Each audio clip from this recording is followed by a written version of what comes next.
Hello everyone, and welcome back to a new episode of World of Law.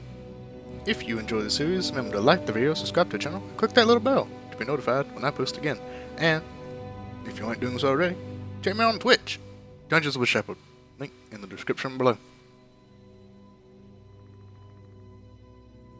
Alright, so last time we left off with you all finishing your planned heist of a small local library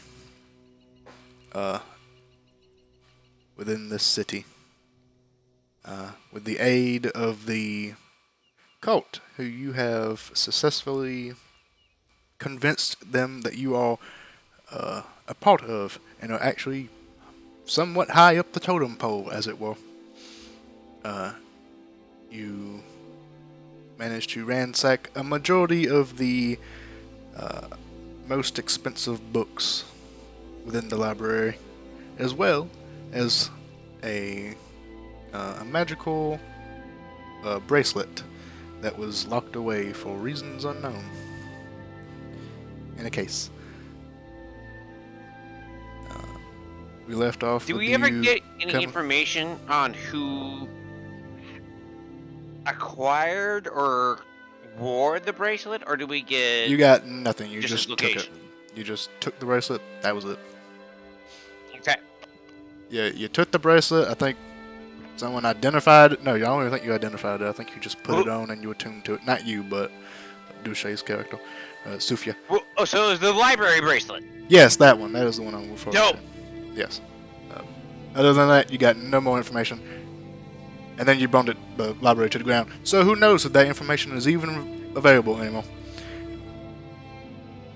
And we left off with you all making your way back to the fanciful Raven, where you rested in the morning arises,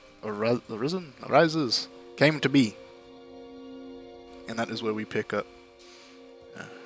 Fortunately, one of you was not here today, because they are not feeling well. So we will try to go with that. I'll try to play the character as best I can. I got a simple question. Mm-hmm. Is there any runes or inscriptions on this bracelet? There are all a few runes, yes, on it. So I would like to ask Delshi, like, yo, hey man, that's a unique magic bracelet. That was the one you got from the library, right? Can I just? I'm not sure Duche's back here. Not look at it. Just take a peek. I hope he's back. I don't know if he is. I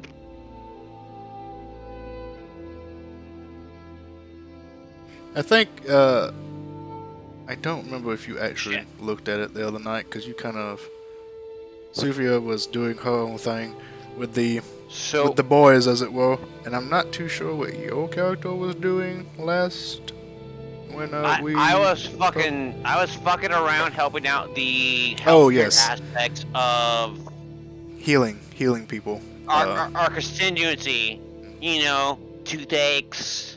Yes. Backaches, you know, maybe one of them had a fucking, crimp in their fucking back. Maybe a cramp in their leg. Whatever it was. Public relations. For about half of them. A little bit over half. Yeah, it was good. I took care of that for them. Alright, cool. So, yeah. So your character and Sufia actually didn't really convene with each other on what the bracelet is. Which, having been a part of stealing it, I know about it. I know it was there. Well, you were maintaining a lookout away from everyone, so I don't really know. But then I did the. She did come up and she did say, I got this bracelet too. So yeah, so you actually do know about it. So you kind of got like a view of it. So I know they got something cool. Yeah. And Olmec would like to ask to examine that. Not take it, not out of purview of desire for it. It's not really Olmec's thing. But he is curious.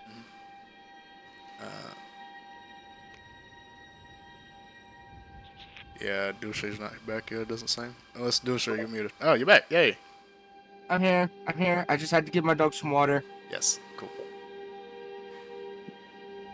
Yes, Olmec was asking. Well, go ahead. Go for it. Go. Yeah. Olmec would like to go up to you next. So, I heard you got an interesting item from our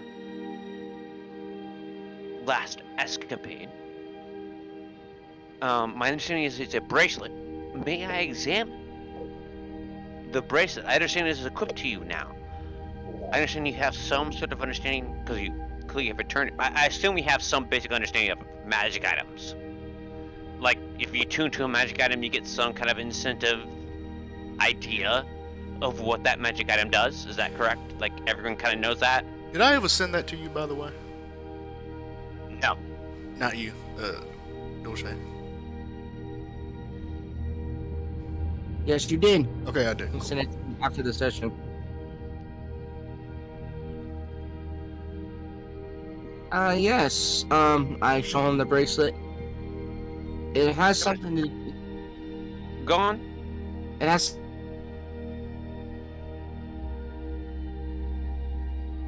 There's that weird chat cut out / delay Discord sometimes, and you cut out right there. You just stopped us being able to hear you. And that's why fucking sometimes it's a little hard. Can you hear me What now? were you saying? I can hear you now. Yeah. Now I can hear you great. Oh. Tell us more. Well, it's from the Earth plane, and from what I've been able to gather,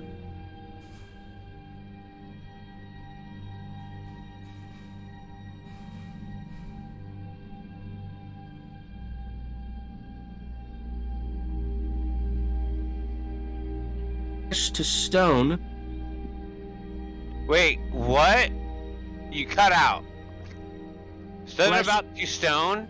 Hold on. I don't know if they're actually cutting out or if they're just pausing. Yeah, I'm pausing. Yeah, they're just pausing. Flesh- They're not cutting out. Yeah. Flesh to stone.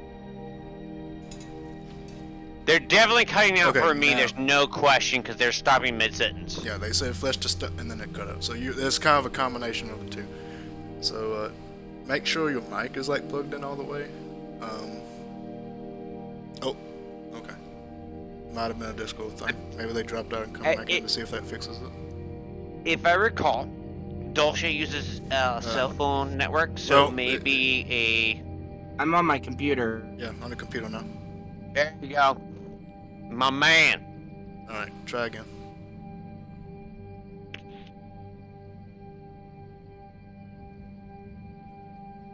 Flesh to stone for at least 3 times.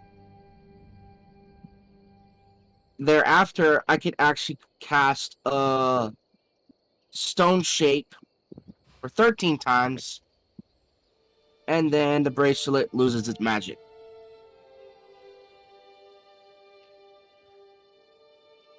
Is this a bracelet of stone shaping? Or a bracelet of stone, I think it is? Out of character, yes. I'm not trying to break my character's meta knowledge, but I would like to suggest that the player who actually owns this item reread that description. They have because if that is the item I'm thinking of, they may be missing a few important points.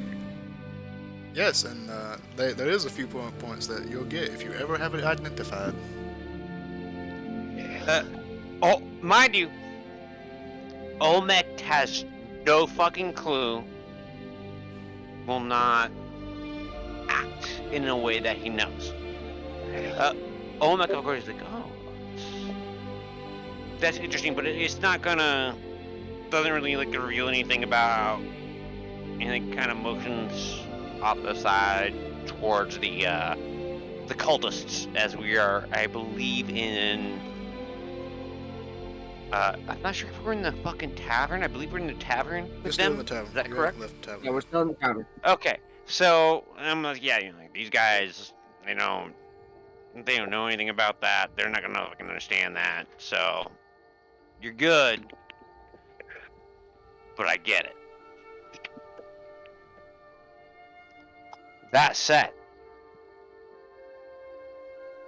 Olmec is gonna ask you, so, hey, I'm gonna gather everyone in the party together.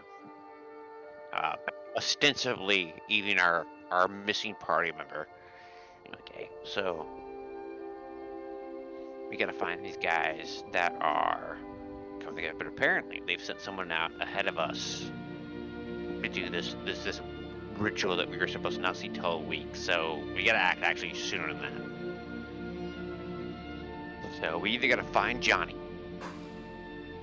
figure this shit out, or we gotta hard interrogate without laying our, you know, our identities to light, I should say. Our secret identities to light. In Olmec's case, he can kind of go back and forth with that, but that's another fucking thing.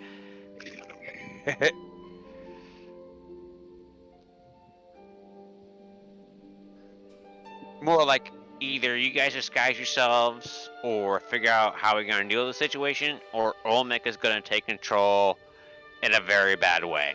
And he's going to fucking tell you, like, yo, I can do this my way, or you guys can disguise yourself as some sort of church leader, and we can do it that way.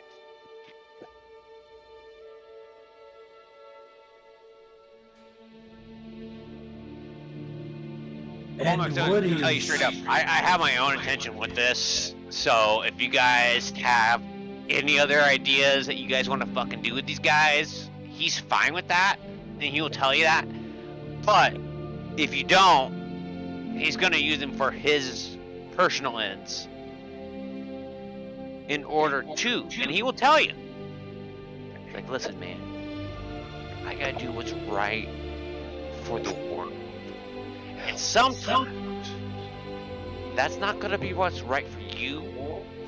That's not gonna be what's right for you. It's not gonna be right for any of you. But I'm gonna do what's right for the world. I don't care about money. I don't care about any of that. And I like you guys. I care about you guys in that way. But the goal is the goal. Help me help you. You want to help humanity reach their natural potential? Help me. You want to be greedy? Dude, so you just dropped it. Really that worried about human civilization? Well, I'll help you. But just so you understand, there's a multitude of possible goals here. You decide for yourselves. I'll help you out, but understand, only to the extent that doesn't harm the gift of Gaia. Then he lifts a pipe, he just pulls out of his pocket, lifts it to you, and smokes a strange herb out of.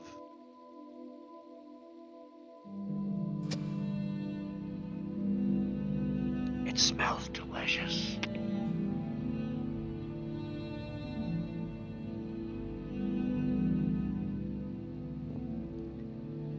What did you have in mind? He's like, well, what I have in mind is that we find whoever these guys are that are associated with demons, and we, listen, demons aren't good for anyone. Doesn't matter if you're a tree, doesn't matter if you're a city, doesn't matter if you're a human, goblin, whatever.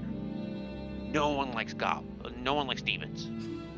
I almost said no one likes goblins, which isn't quite correct. He's like, no one likes demons. No one likes undead people in their town.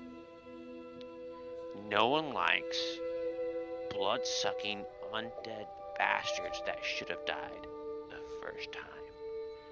Fleshlings need to be able to die. fleshings die, their bodies decay, and they feed the fields, the trees, the weeds, the flowers, the plants, the animals.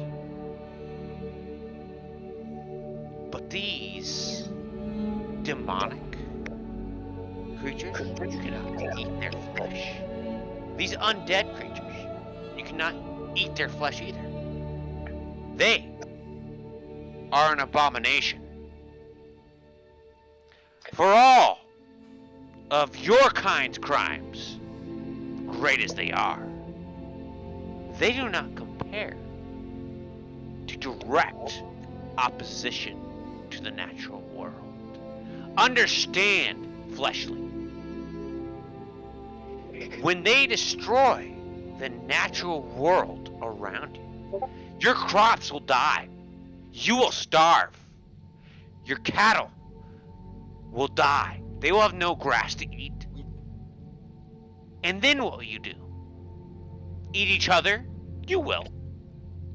I know your kind.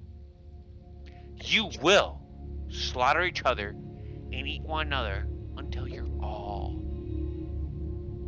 gone. But I certainly don't want that event to occur in a manner where there's a huge war. There's a huge forest fire, a huge war against eldritch demonic beings. What if this world were to be populated by demons once you are gone? That's not going to help. That's not going to help what really matters. It's not going to help the trees. It's not going to help the world itself. And as such, every sentient being on this world has a duty, because most sentient beings are worth little more, to stop demonic entities like that entering this world. And we were told by one of the highest clerical individuals in our land that there was a demonic presence here, a cult that was worshiping an unholy deity. This must be resolved, regardless.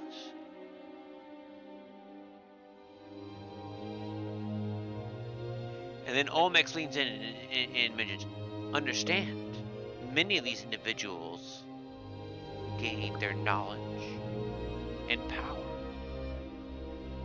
from ancient research, ancient occult practices, many of which are stored in old texts. There is a reason I burned down your fleshly life. Your people cannot be trusted with knowledge. Look into yourself. You know it's true. Why else does war exist? Natural order of things. So, Olmec holds up his hand and goes, desire for sustenance, desire for land, desire for shelter. All of these things are things you people worry about. But you don't stop once you achieve your goal. Every other species in this world, aside from you bipedal, that's how we say quote-unquote sentient organisms, practice this mass slaughter amongst yourselves and this mass destruction of the land. And for what? By what right do you own the land? By what right do you own the apple that you pick from a tree? You have none.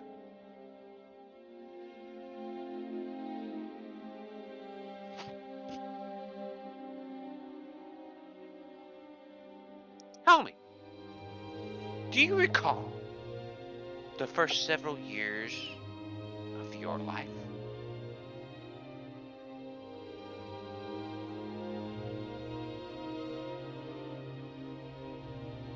Yeah. Were they happy? Were they involved in all sorts of experiences? Perhaps tastes, dishes you may have had offered to you from your mother. You Fleshings have that, right? A mother that gives you delicious food? That's my understanding.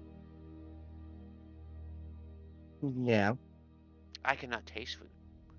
But let me tell you what my first 5 years of life were like. Darkness. Comforting, though. It was my home. It was only when light spilled into my home that I knew fear. Because whenever light entered my home, I knew that someone was there to try and kill me. And that was my life for the first 5 years. Every day, my home would be broken open and the light would spill in, signaling that someone was there with the intent and purpose of killing me. It took me many years after my freeing, so to speak, due to regional laws, after my kind was outlawed and our right to reproduce was outlawed by your kind, that I was finally a slave, released, forced every day of my life to fight for the entertainment of your kind, just for fun. Just for fun. How many did I slay, I wonder, within those days? Mercilessly, without any conception, for your kind's pleasure.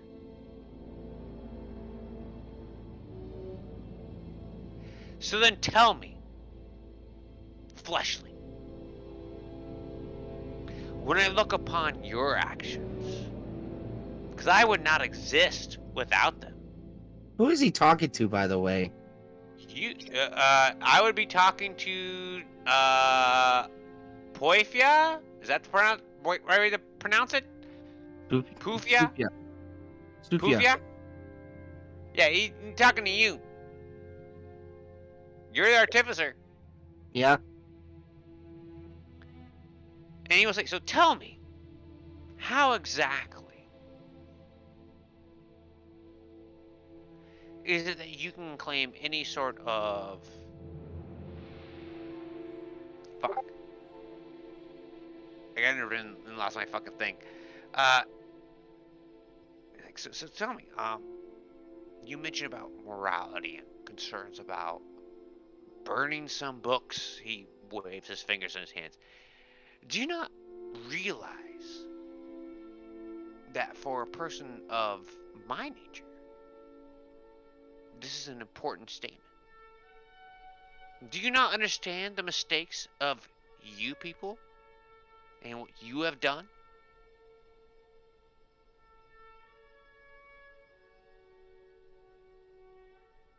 Yeah.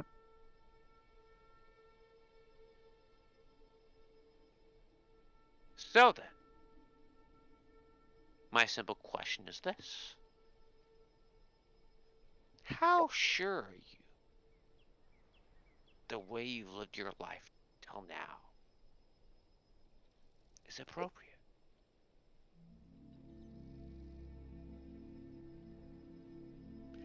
And then I cast, without any somatic material or vocal components, I cast Detect Thoughts on Poofia. I want to know what they're fucking thinking right now. What's going in their head when they fucking respond to me with that? What was the question again? Well, I asked him, generally, why would you have a problem with me burning down the library when you don't understand what my motivations are? Judging through what my people have gone through in their experience, generally this was actually more intended for our other associate who isn't here today, but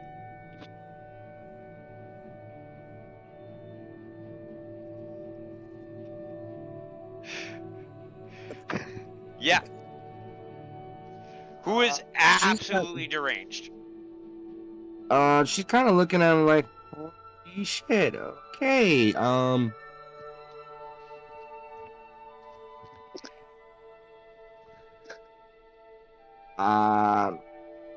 burning of the library, I mean, would be, her thoughts are pretty much just like, I can see where he's kind of coming from, but it would be pretty much the same sense of me burning down his home, just because. But the library is burning down his home. It's literally made out of the corpses of his buddies. Because his buddies are all trees.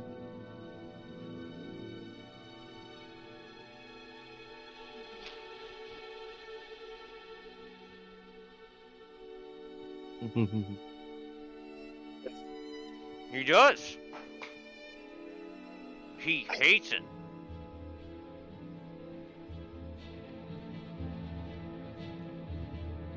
The character motivation, he's not a fan.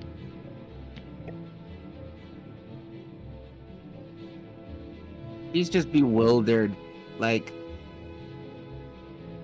Oh no, he's not bewildered. He's pissed. I No, guarantee he he's is. pissed.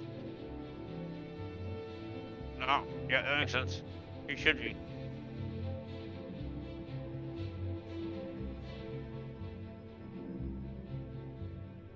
He honestly doesn't know what to think. It's like, So, if it, I would just rather have known what the heck you were gonna do before you did it, you know? he's like, well, consider. One of your friends would have stopped me from doing the right thing.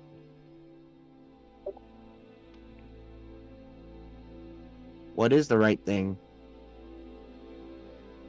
Well, I think we kind of gone off on the right thing when we started hanging out with those guys to begin with. So pretty much it kind of went out the window. So they can be re-educated to do the right thing, which is to protect the planet.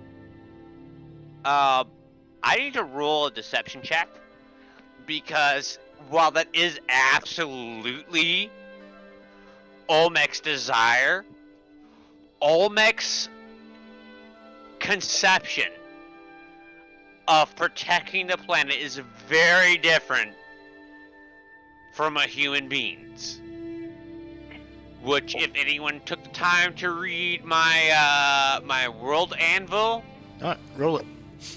they will absolutely know exactly why. So he's gonna roll a deception check with a 19. Let's go! I guess mine would be insight. Oh yeah, insight is absolutely yes, the counter. Yours would be insight, unless you just didn't go. The 16, yeah. So, Hey. seems truthful in his words that the cult could be relearned.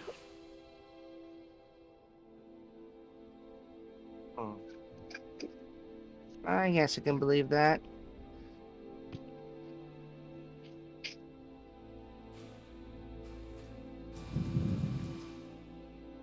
Well, Olmec motions to me. He's like, so Do you understand anything about my kind? Well, my guild has never really dealt with any Warforged. My Imagine guild- an army of me. Tens of thousands of me. What do you think that would do to the balance this day and age, hundreds of years later from the war from which I was born? You guys don't have the means to defend against that. All that knowledge is lost.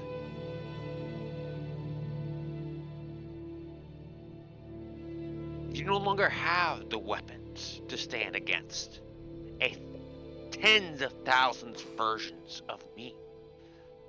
It'd be a terrible thing for this world. But, and Olmec will wag his fingers out, it will be your people that caused that circumstance. I cannot reproduce.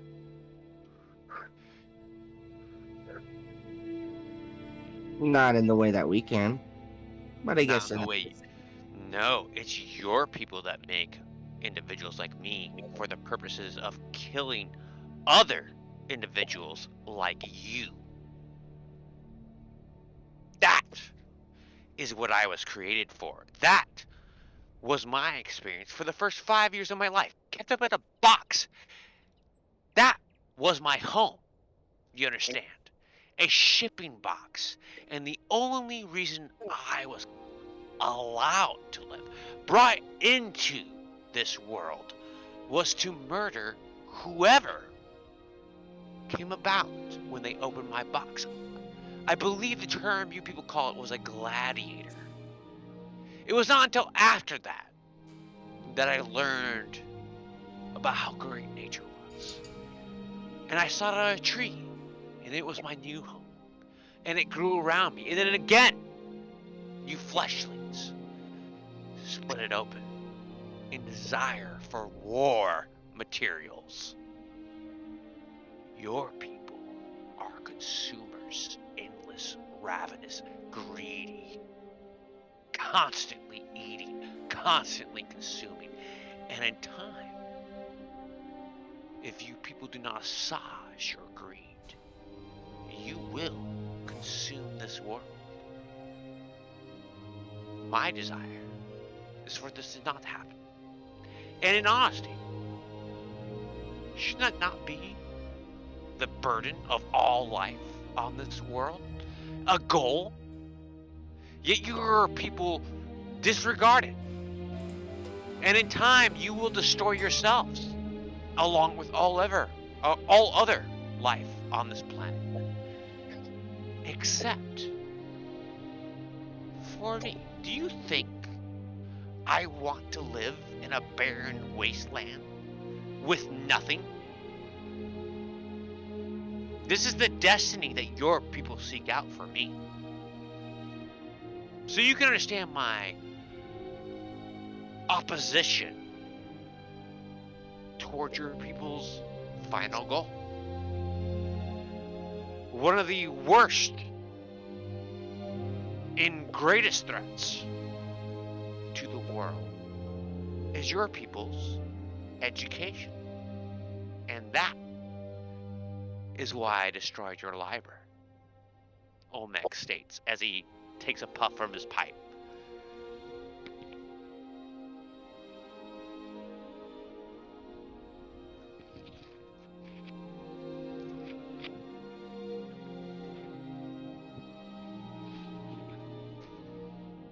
kind of looks at him, kind of curls her face and says, well, if that's the case, then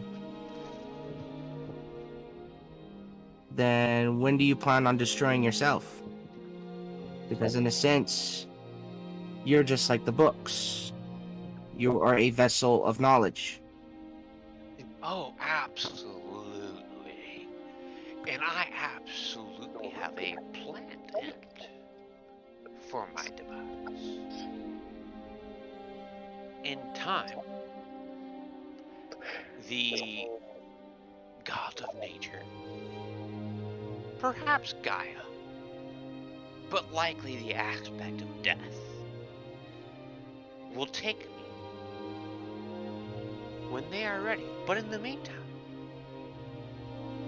I will happily act as their agent, their servant upon this world, to correct the wrongs until they are ready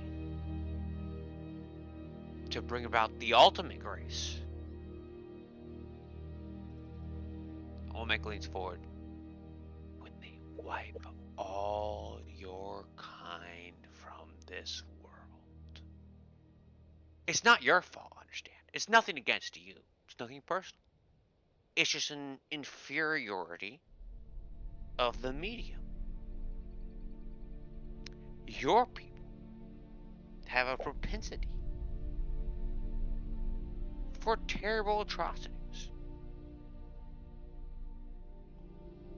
Olmec motions to the building around him and goes, how many trees that have lived for hundreds, perhaps thousands of years, died, murdered rather, for this structure to be?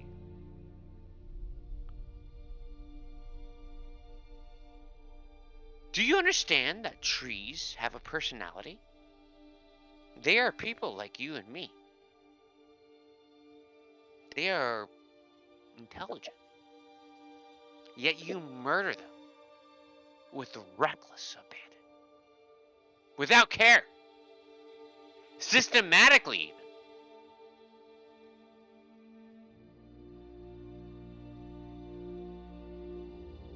So tell me,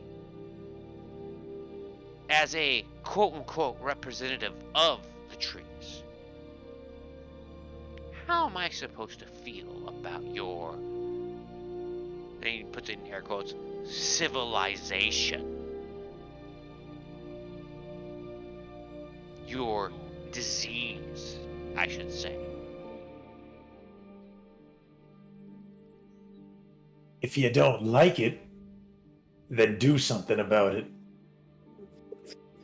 Olmec fucking throws his arms out, and thus the burning of the library. That make you feel better? Absolutely. Wonderful for you.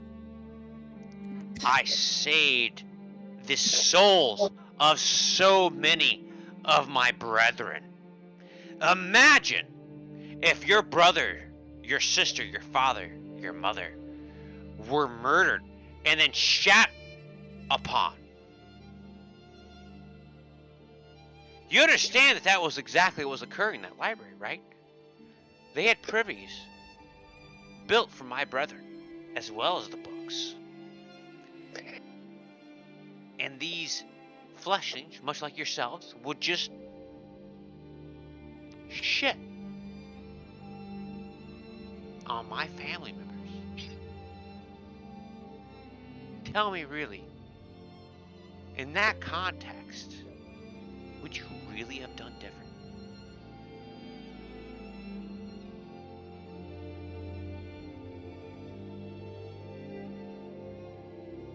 Perhaps I should create a structure where I write books on human skin and bind them with human bones and create a library out of that. Would you feel comfortable with that? Of course not. I'm pretty sure some people do that. I believe they're called necromancers. And they are a defiance of nature and must be destroyed even above anything else. Those individuals, the ones that are an absolute defiance of the natural order, demonic worshippers, demonic cultists, demonic anything, necromancers, anything associated with the undead, they must be purged first amongst anything else. The top priority and the true absolute threat to the natural order. Then why the You hell? people, he waved his hand at are merely a secondary concern. And understand, I do not desire your personal destruction. I like you personally. You guys are alright. But in 100 years, 200, maybe 500, you're not gonna be here anymore. No, You will die. and we'll It's a probably simple be in one matter the of your medium, what you're made from. It will happen, and would but not I our will have to bodies, remain. and would not our bodies be part of part of the new trees that come in? And Olmec holds us down. Exactly. As nature intended. And thus, in a way, you can live in your immortality with me. But an emotion's almost in like an abstract space.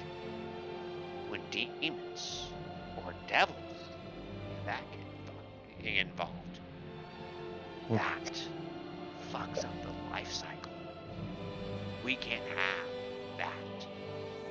Even if you're afraid of death, understand, they will ruin you after death. They must be purged first, before any corrections can occur. You're echoing. I'm not. Someone else is echoing on me through their speaker because I'm wearing a headset that does not have. I got noise canceling. I got all the shit. It ain't on, man. Someone else is echoing me though. Sometimes Emperor's mic will pick up somebody else when they're about to speak. There you go. Well then, what the heck are we standing around for? I say we get going. So the question is, do we determine where these individuals are now, or do we wait a week, slightly less than a week, for their next appointment? I think we should go after them immediately. I say immediately, especially with this other guy that left. If anything, he might tell them about. Thank you for the 100 bitty shade. Since he only saw you three, they would tell you about you three. But that would definitely cause a problem if their higher ups, you know, Well, they're taking orders from people that are not part of their organization. So DM, our absent player acquired the specific location of this temple last session, as I recall. He asked one of the bandits about it very explicitly. Would he share that information with us? I believe he already did. Okay. And So Sufia also got that information from a little. yeah, we'll relay the location and be like, so, we can approach us in the middle of the day and just storm in. We can approach at night. Try and stealth it. How would you guys like to approach us, destroying these individuals? I think we need to figure out when they're supposed to be. We do have a time on when they're supposed to meet, right? The original time was a week. Oh shit! Was a week from basically yesterday, two days ago. Yesterday, 2 days ago, whatever it was. I'm pretty sure we got in-game. 5 days. It was a week. Oh, I meant like the time of. Yeah. The time of the day, the time of meeting. I don't think that was ever specified. It was just a week. But one of the guys left early. He wasn't supposed to go yet. He just went. He wasn't sent. He just did it by himself. So he just went early because he liked to be early. That was kind of like the whole thing we did, like the bit of that he liked to be there early. So he left early. He wasn't supposed to leave early. He was supposed to be there a week from now, which is when you all were also going to go because you're like, oh, we got a week. But then you changed the plan. It was like, oh, one of the guys is headed that way. Uh, He knows of us. He might tell them that who we are. That there's a new group of people being, hey, we're high ups, blah blah blah blah blah, and they will know that that's not true. That's kind of what So- y'all decided last time. Yeah. If I may ask a question, what was Pufya's thoughts after I casted Detect Magic? Or, excuse me, Detect Thoughts. She's like, yeah, we need to go get these demons or whatever. It's like he really has no real difference. All the way she figures it's the natural order of things, destruction and birth, and pretty much it's all part of a. Oh, she gets it. That's hilarious. It's the print. Well, she likes to create things, but she also likes to take things apart. It's kind of has the same concept of an artificer. It's like you make things, you grow attached to things, but eventually sometimes things break or you take them apart and say she kind of gets it. I mean, she's never dealt with like a warforged or whatever making machines like that, but she pretty much gets it. Nice. That said, having decided, I assume that we're going to invade this temple. Correct me if I'm wrong, DM. Is this not during, quote unquote, the next morning? I believe we took a long rest and we woke up the next morning. This is our Yes, this is currently the morning. morning next discussion. day. Okay, so Olmec is like, so listen,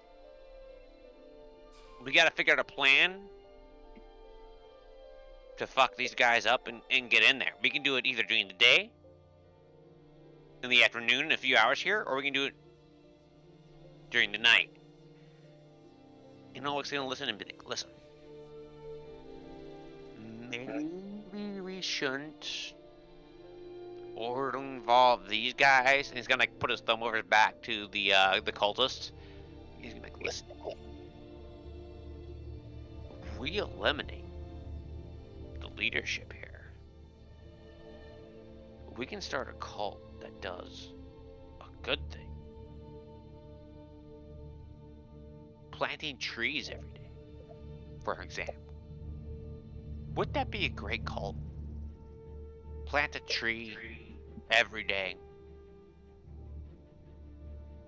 We can even mix it up. Plant a berry bush every now and then. A cult Whatever. of druids. Well, that would be a convent at that point.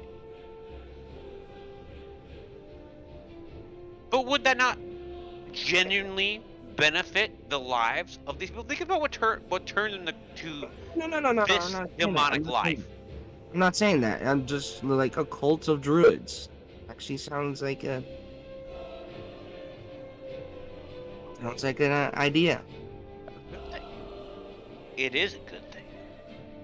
I think the better questions we need to ask about is, how are we gonna get there?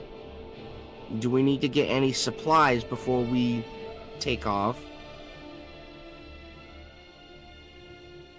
And I think afterwards, once we arrive, we could start, or as we're heading there, we could try to come up with a game plan on either going in the day or night. Do we want to scout this temple out?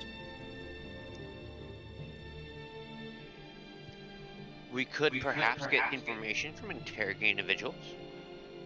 We could go there and check it out. Either way. However, it is clear to me that this is our primary objective at the moment. And we have the means to locate it and neutralize it. Now. And we have a situation where our enemies are likely to find out about our presence and our coming very soon if they do not know already. Any time we waste is more time for them to fortify themselves. I think we should act soon I agree.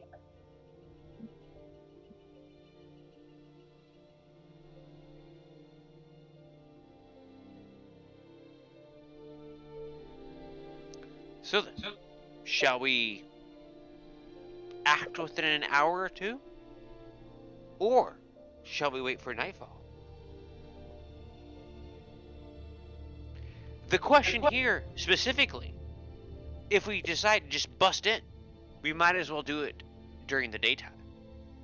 If we decide to sneak in, we might as well do it during the night. What is your preference? Honestly, How far away was this place? 15 miles.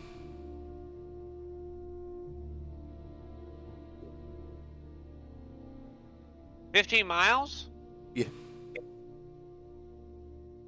So 2 hours on horseback, 4 hours by foot. Okay. well, I don't mind whichever we do, but if we do sneaking, I may want to purchase a different armor.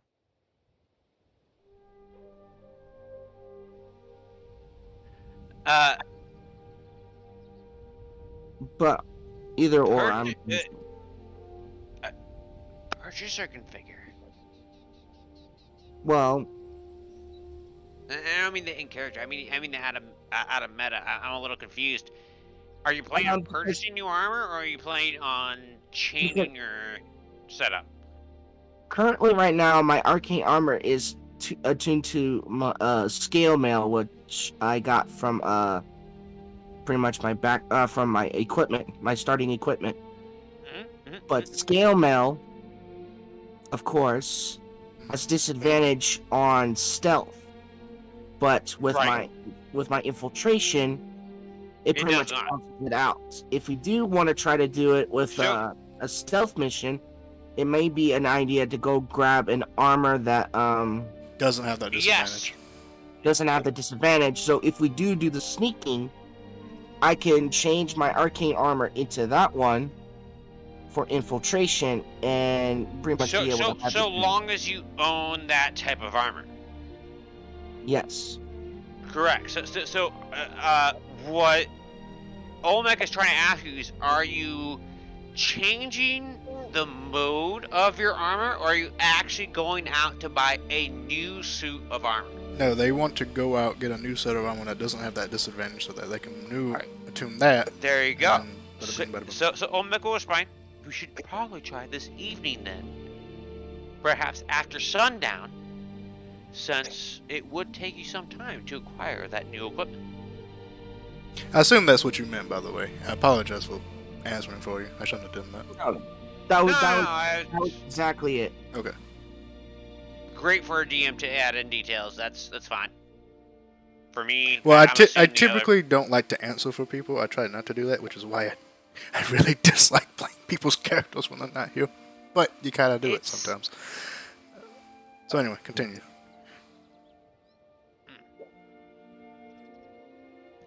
But yeah, So- that, Olmec will go along with you to this this shop, this location of armor purchasing.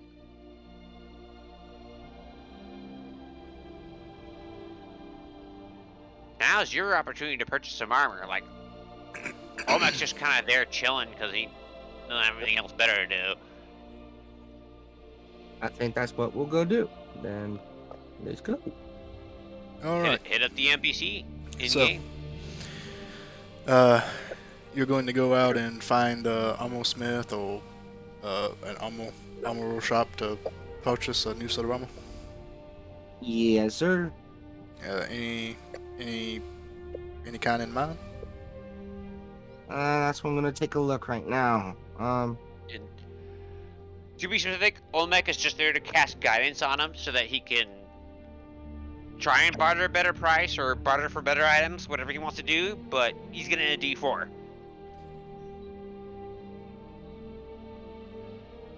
That's all Olmec's there for.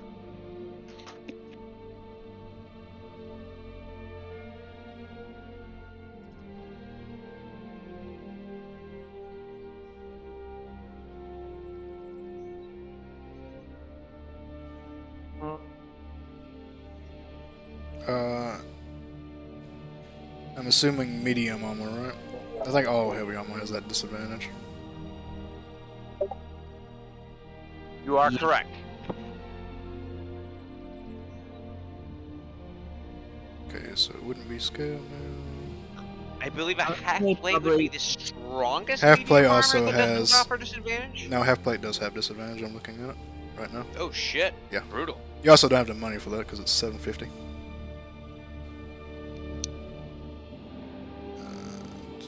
That's the thing. Medium armor is expensive. Yeah, it's pretty expensive. 14,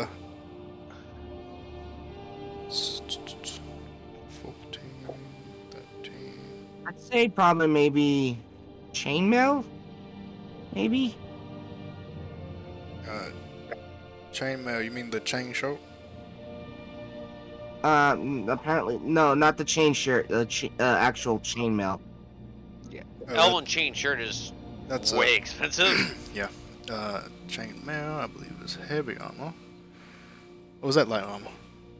No, heavy. Yeah, Oh, it says heavy armor. yeah that one also has disadvantage on dexterity self checks as well.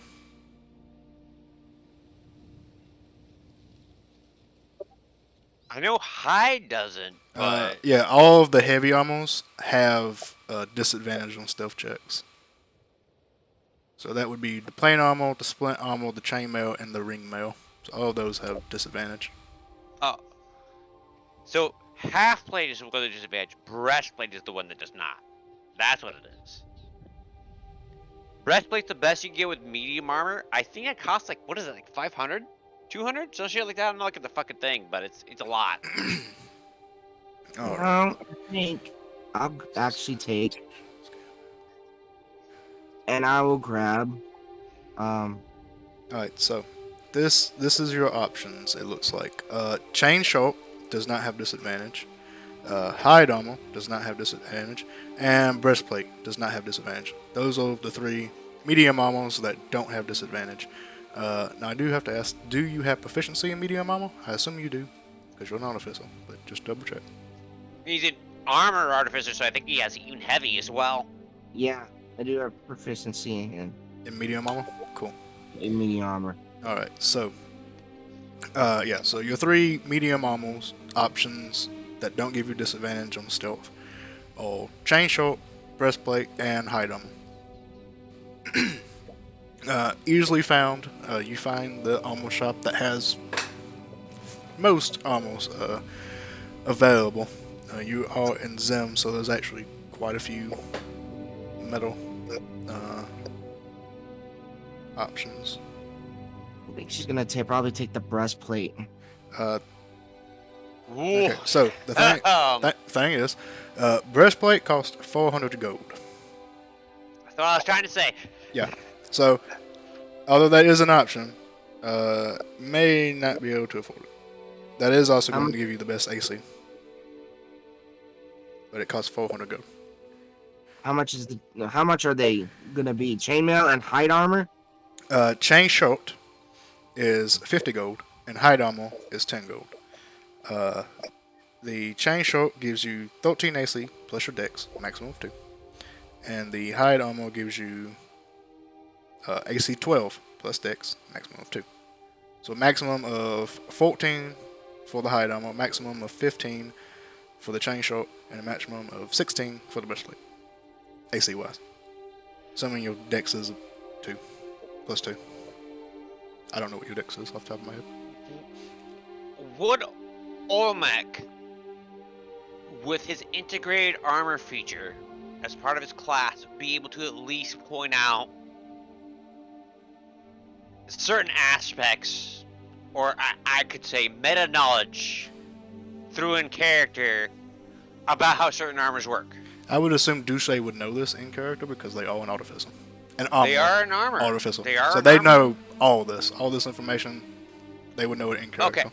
So, what's your dex modifier is my question for you, Dulce. Plus 2. Plus 2? Plus okay, 2. then, The best armor you can have Yeah. is chain shirt. well, best armor you Yeah, can well, have is well, breastplate Well, if technically you could afford it. breastplate, but Or steal you it. can't afford it. I would. You can't steal it. You want to steal it? I would choose chain shirt. Okay. Yep. So the chain short is 50. I do allow for what's the word? Not bribery. Bargaining? That's it. Bargaining. Actually, Close enough to bribery. Actually, yes. Go for it. So Yeah. bargaining is what you like. Olmec is giving you a D4 Yeah. in addition to whatever you roll. yeah, I'm Good gonna luck. try to. I'm gonna try to bargain. Yes. I'm gonna use my persuasion to try to lower the price down because I only have 15 gold, 12 silver, and 4 copper. You did oh. get gold from the 250 that was split up. How much gold did you get Yes, from that? you have Remember 50. 250. So you have another 50. You all split up the 250 or something like that. I don't remember off the top of my head. So you should have. There was, I think the other 50 went to the other guys. I'm not sure. I know that I fucking recorded 50 gold for me. Oh yeah, I 11 must have forgot that. 11 went to the other guys, and that came, and there was like a discussion afterwards. I don't remember fully what y'all decided on, Yeah, but it was now I either 11 from the whole pile or 11 just from his pile. Yeah. Oh yeah, because he all right, because Olmec doesn't need money. No, Amal. Olmec took it, but he's willing to share. But he does not technically necessarily need money No, until never a except trap, for like no. toolkits and shit. She's gonna try to persuade and Okay. try to get a lower price if possible. So you definitely should have enough gold to be able to afford it because you did get a split. Yeah. But yeah, so It was you want 50. to persuade to try and knock the price down from I believe 50. I think that's what I just said. Oh, that's good work. Yeah, go ahead. Oh, you got. I heard it. I haven't looked at it yet, but you roll persuasion, roll a d4, and say something. Oh, D4. A D4. How do I roll the D4? Bracket. Oh, just slash all, and then space, and then type into 1d4. Or brackets. Or brackets, slash and then O? 1d4. All. Not the full word, just the all. Oh shit! I just not still fucking logged in. Otherwise, you could just use the brackets and put 1d20 Oh. in between two brackets, and that works as well. 2 brackets. Yes. Beginning bracket, closing bracket. That good too.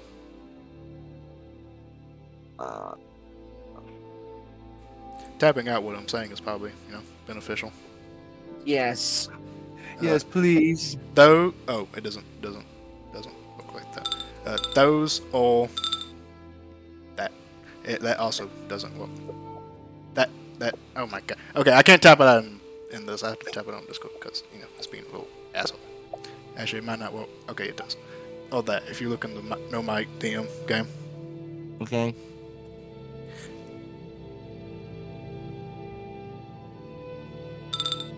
Okay. Oh, you rolled a 4. Alright, so you get a Look at 4. that.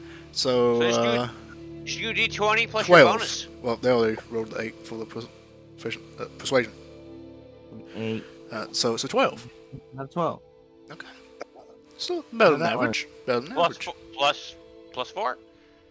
Well, that how they get 12 is with the plus 4. Oh, because they're base 8. Yes. So they have plus 0? Shit. Oh, they have a plus 2. They rolled 6. Oh, 16 then. No. They rolled an 8. Oh, because fucking... They rolled a 6 Map plus tools. 2. Map tool has it together for you because it's nice. And then plus the 4 from the guidance. So you got a 12.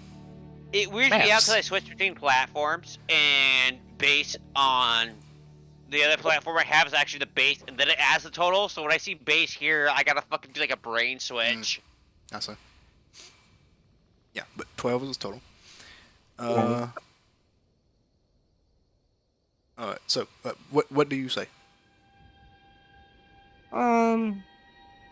She's gonna kind of lean over the counter, and she's like, is there a possibility that there may be a way to lower that price down, sugar? Oh my god, she's showing him titties right now. The power of cleavage. The power of elephant booba. Yes. Oh my god. Okay. I don't put it past you now after what happened last session. Alright, let me roll this. Alright, so you come up to the shop of this friendly dwarven man who has been showing you the wares as you have stepped in, and then as you kind of come up to him, ask nicely and sweetly about reducing the price, he kind of gets a little flustered. His face goes red. Well, I could, I could take off 20 gold. Oh yes, that was wonderful.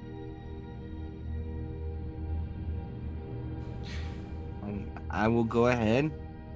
Alright, so it'll be And 30 gold then. 30 gold. So I will take, and I will pull out 30 gold. He takes the armor off the like the rack, and makes it all nice for you. Nice. There you go. Pleasure doing business with you, and please do come again. Oh, I think I will, definitely. Just gives him a wink and just walks out the door. Kind of waves his face off and say, just out the corner of your eye, oh, I love a big woman. Olmec would like to inquire if he can buy a goat. A goat. Either there or somewhere else in town. Oh, you're probably not going to find a goat in the armor smith, but yeah, sure. Just a dude that sells goats. I'm not. I want to buy a goat. The random goat herder in town. You know what? Sure. You find a little like stable area that has some animals inside. Horses, some goats, some chickens, livestock, all that kind of stuff. Fucking dope. I'm fucking buying them for the DMG price of 8 GP. I'm assuming is that the price of goats in this world, DM? Would that be an appropriate price? 8 gold pieces for that goat? Or excuse me, it's either a goat or a donkey, I believe. I might be looking for a donkey. Oh, you're looking for a I donkey? might be fucking stupid. A goat. Okay, so not a goat. Not a bad. I want a fucking donkey. Okay, you're looking for a donkey. Alright, let me look at a donkey. Luckily, this place also has a donkey. Yeah, so a donkey is 8 gold on average.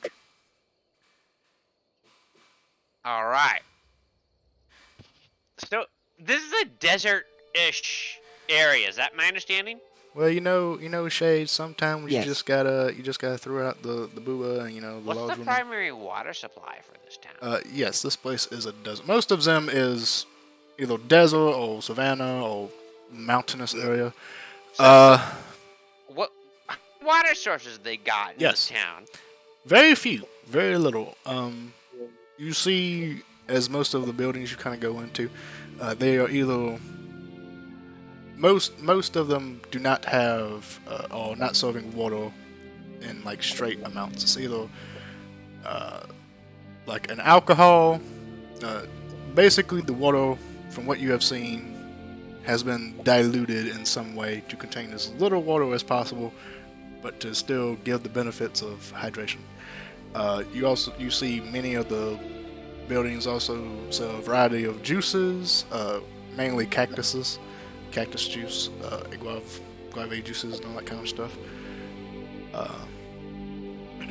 But you haven't seen any like whales or anything like that.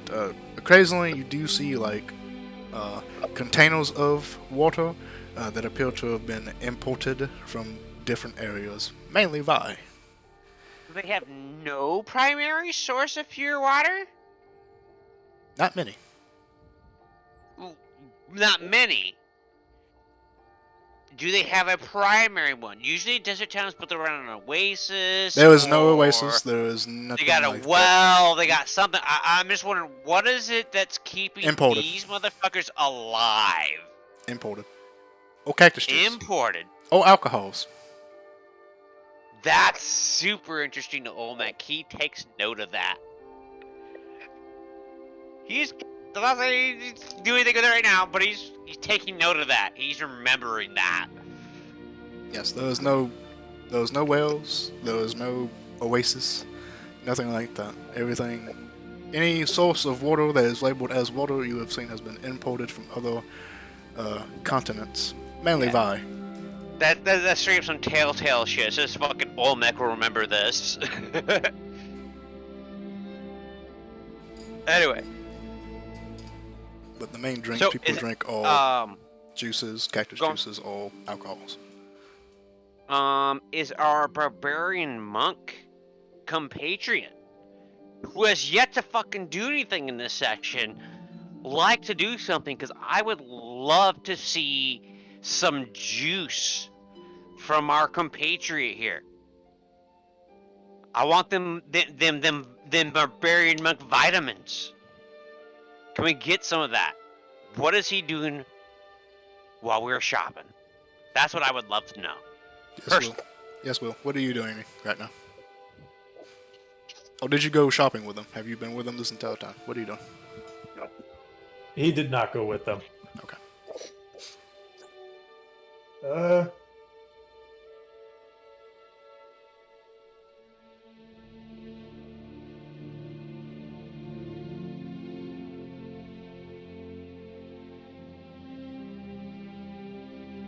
Suppose he'd just walk around town and see if he sees anything interesting. Alright, what would be interesting to Talon?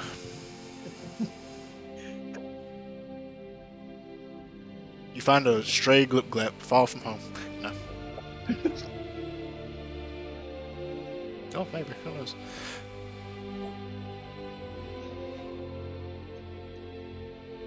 Bringing out the hard questions now.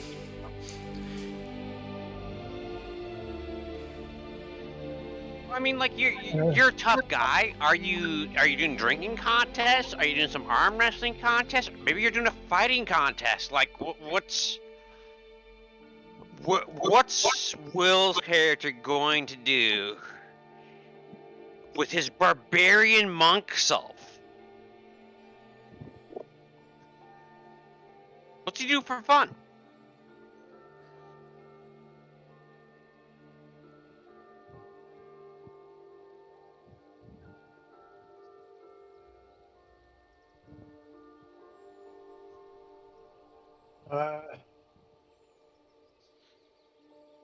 Okay, man. So you need to take a moment, think about it. How do you want to do this?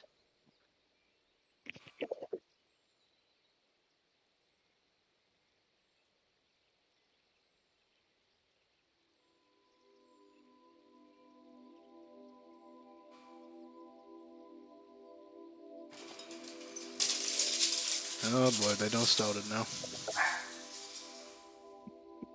Fucking dogs, this one.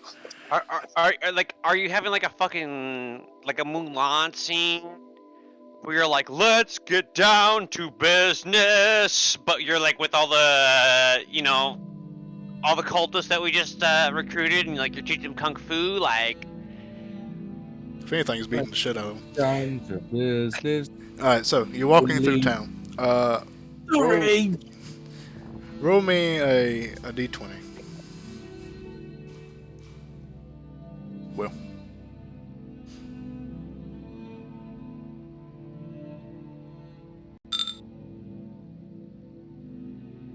You going 17. 17. Alright. That's good. 17's So- hella good.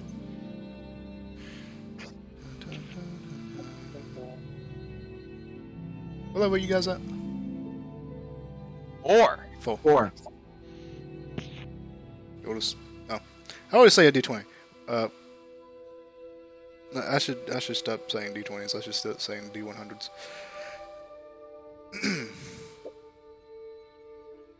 What'd you get? 17? Is that what you said?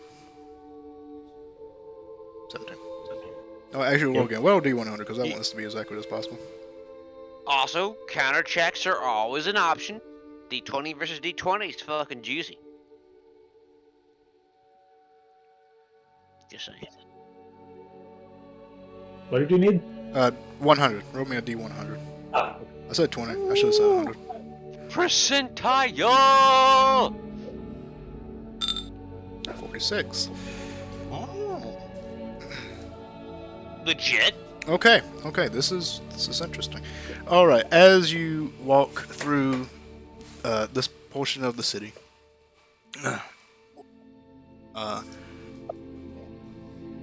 out of the corner of your eye, you see the gleam of what looks like gold. You see 3 noblemen, 3 men dressed in garments that make them just stand out in this part of town. Each of them riding a horse, headed down the street, and it looks like they're headed towards the upper portion, the upper class area of the city. Because you actually took a walk through the city before, so you kind of know where everything is kind of located. And they have about 6 armed guardsmen walking with them.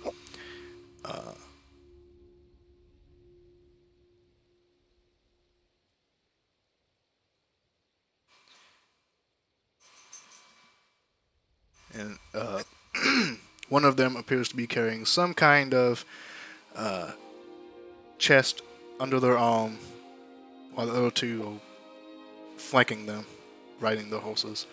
They're all traveling, going to this upperclassman area, out from this poverty-stricken area, and there is, what did I say, 5 guards, kind of flanking each of them and going behind them, one in front. And you notice that as they pass, a lot of the individuals who live in this area kind of keep a wide breath away from them. One of them basically hiding from their sight.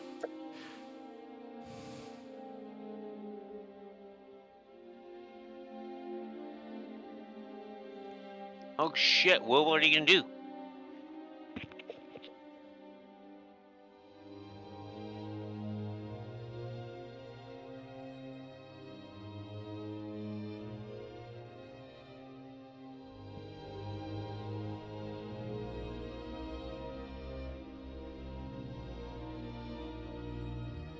Are you gonna do anything?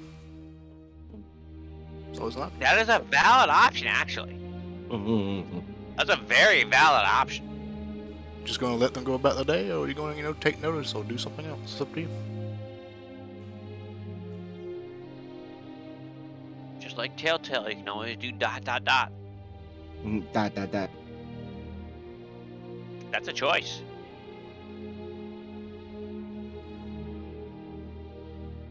Is that your choice? Tell the DM. Don't tell me.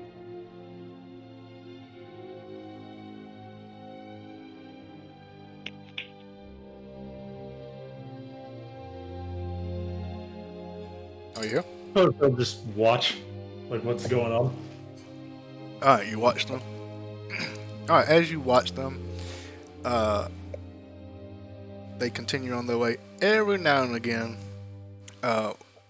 one of the men flanking the one in the middle who has the box kind of yells out, "Taxes! Tax time!" And eventually they make several stops at different houses, one knocking on the door. Usually one of the guards or one of the people who are kind of armed walks up to one of the doors, knocks on it, waits. Sometimes people come out, hand them a sack of gold, or just a sack, or a few coins, have you. Close the door, and then they carry on with their business. Sometimes no one comes to the door, and they just carry on. You see, as when that happens, someone kind of writes a note, and on a pamphlet or something.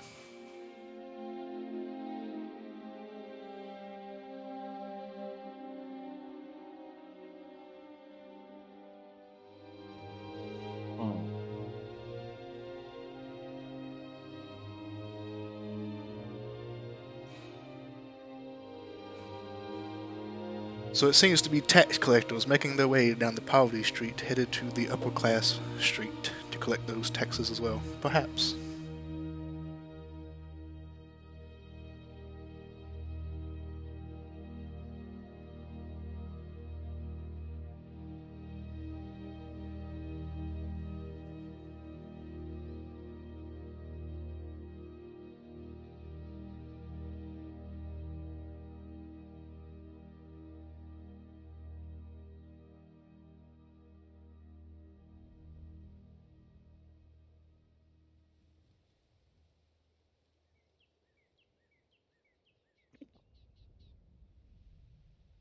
So, Goddamn tax collectors. Tell us, Will. It's okay. We want to hear you. Bring us joy. Give us the juice. We want your juice. You got good juice, my friend. Don't be afraid. that being said, if you don't want to do anything, you don't have to. Completely up to you. Got you. Got you. Mm. And he's not going to do anything unless they bother him. So They don't seem to be bothering you right now. You're kind of behind them, and none of them have really taken notice of you.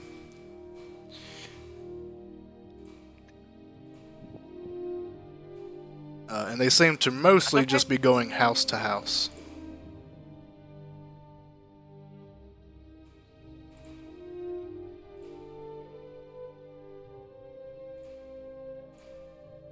They don't really seem to be hassling anyone on the street for money.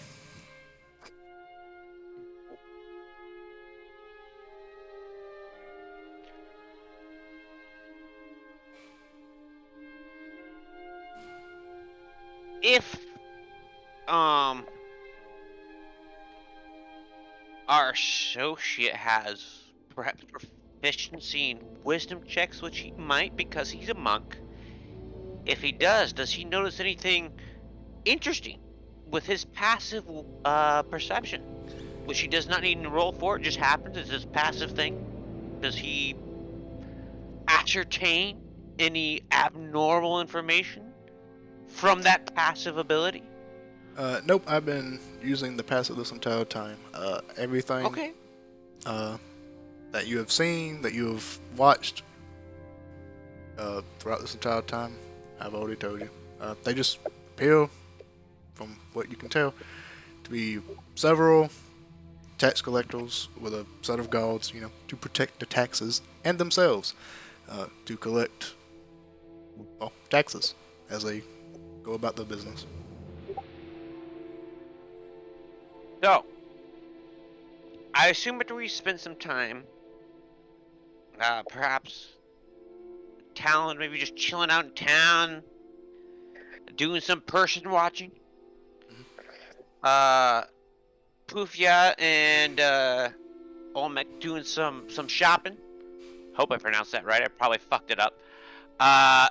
And we perhaps reunite unless anyone has anything else they would like to accomplish before then.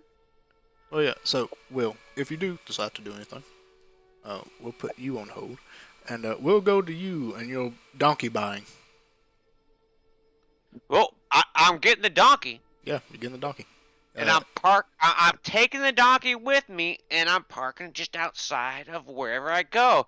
And you will recall, I own a set of saddlebags.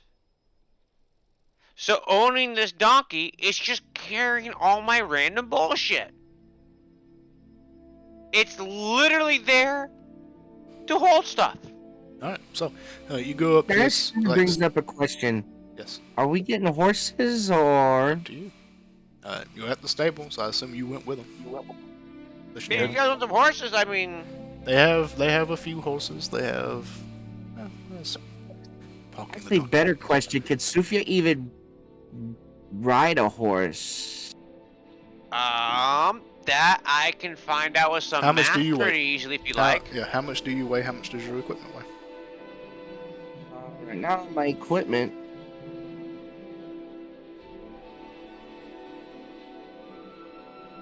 And now the weight that I'm carrying is 98 pounds. Okay. And my current weight is 300 pounds. So 300? 390. 350. Not too bad, 300, yeah, pretty much close to 400 pounds. Okay. Well, riding horse can carry 240. That's basically what they have is riding horses. They have some draft horses and all that, but a riding horse carries 240. That's its Might I carrying weight. suggest a donkey or a mule? 420 capacity, 8 GP. I have a little bit of extra carry weight. You could sling some extra shit on my donkey. Once you have a saddlebag for your donkey, which I suggest you steal. Oh wait. Oh, okay. It's actually different for the riding horse. The math is a little bit different. Riding horses carrying capacity is also 480 pounds. It's different for the item versus the bestiary because the math is I different. thought it was 480, not 490, but maybe you're right. I'm looking not at arguing, it. I It was like, says ah. 480. For the riding Oh, horse. For the riding horse. Also for the donkey. For the riding, draft is 540, right? Draft, I haven't looked at it. Draft is should be 540. Draft is 540. Yes. Riding is 480, but a riding horse is 75 GP, which you can't afford. That's just stupid. A draft is 50, but you can buy a fucking donkey for 8, and it carries almost as much as a riding horse. And if you divide shit between you and the fucking donkey, you're gonna be fine. Well, the difference shit. the difference between the two would be the speed.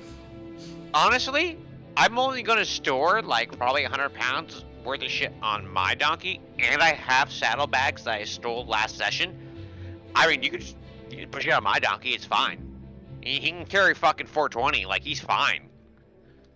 I'm just saying. You kind of forget she also has a bag of holding with her. Well, that's another like what 500, I believe is a bag of holding capacity, something like that. So I don't know. However you want to roll it, I'm just saying, I got a fucking donkey, and if you want to store some stuff on my donkey, I will happily allow you to store some stuff on my donkey, which has a set of saddlebags, because I stole them last session. That's all I'm saying. Which is fair.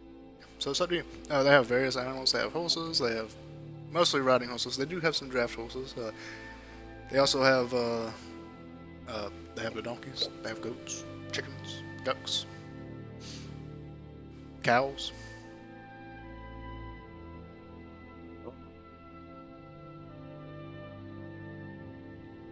Now, if you're trying to go fast, And one you elephant. talk to Olmec.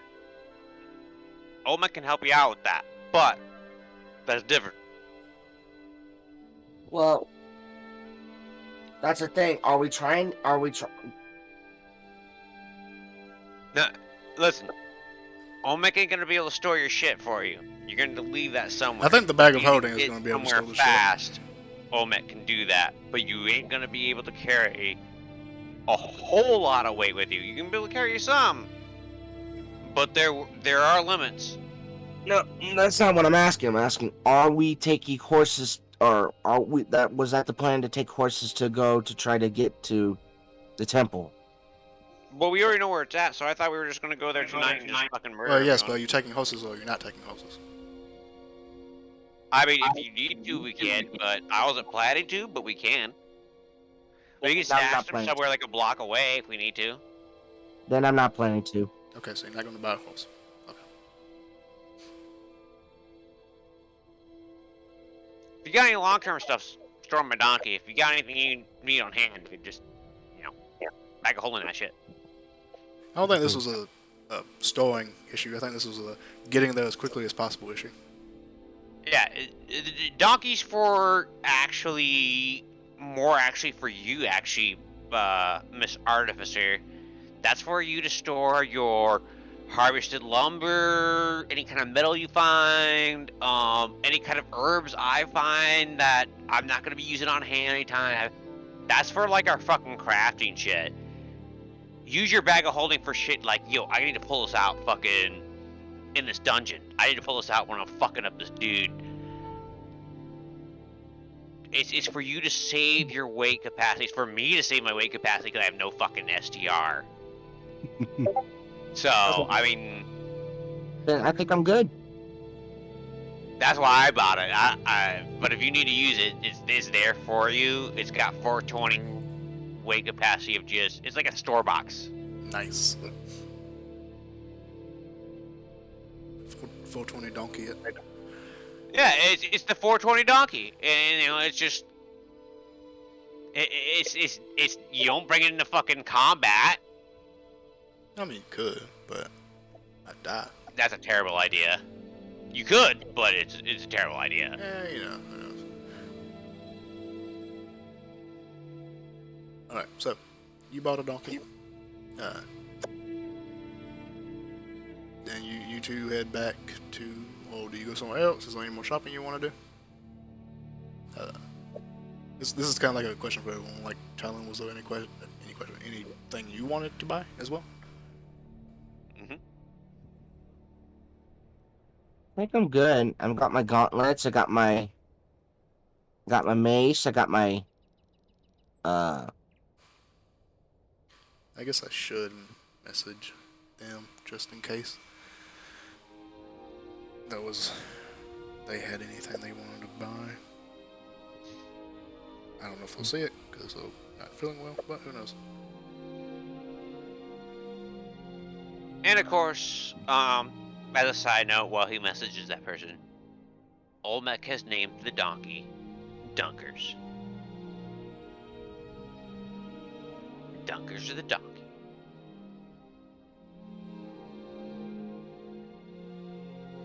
And everyone is totally able to, if they so choose, to store things that maybe they don't need to carry with them, that might carry them over weight capacity, but they still want. Dunkers has 420 weight capacity. He's just gonna chill at the fucking stables or at the tavern, whatever we may be at. If we're not going to a combat bad guy zone, and he's just gonna hold on to that stuff for us.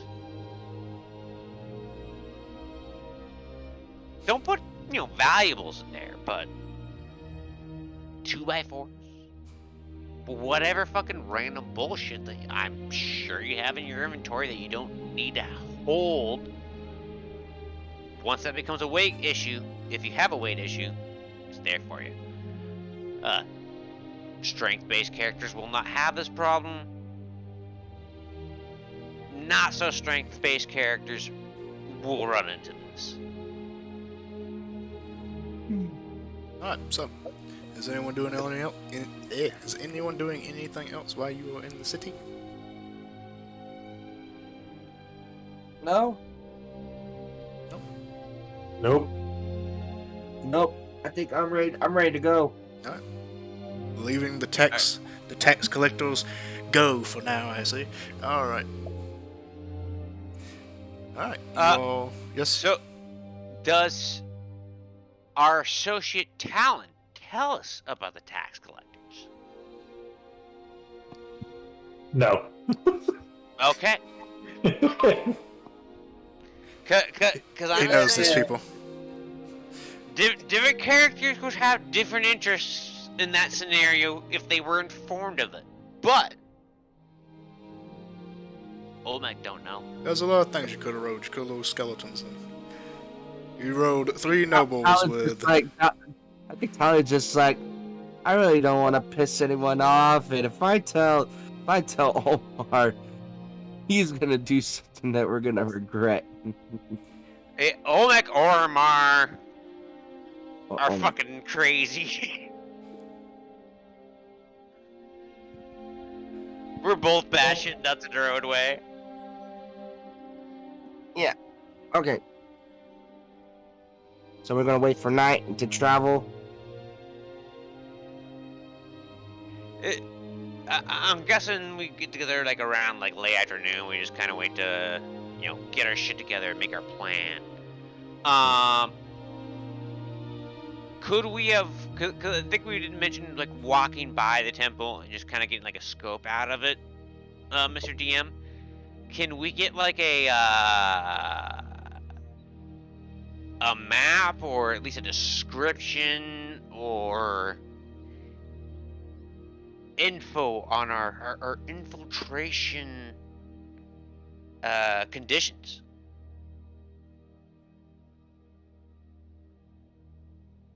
All right, so the plan. Oh my god, fucking English. So you're going to wait until not quite nighttime, but like late in the afternoon, to go out to this this temple to scout it out and then come back. Oh, Oh no, I think we're sneaking in to just fucking murder everyone inside. all right. Well, okay. So you did mention Or like, scouting out. I guess, So you I guess it planning kind on of depends scouting on out? our experiences once we get in there. Okay, so no scouting. No scouting out. Well, I think we mentioned like looking around it. I don't think we Hang out, actually went hang out. inside, and we As they might go travel- inside. Go on. What's that? Since we're doing this at night, since we're sneaking, she's gonna go ahead and try and change her arcane armor into the hide one. Infiltrator mode.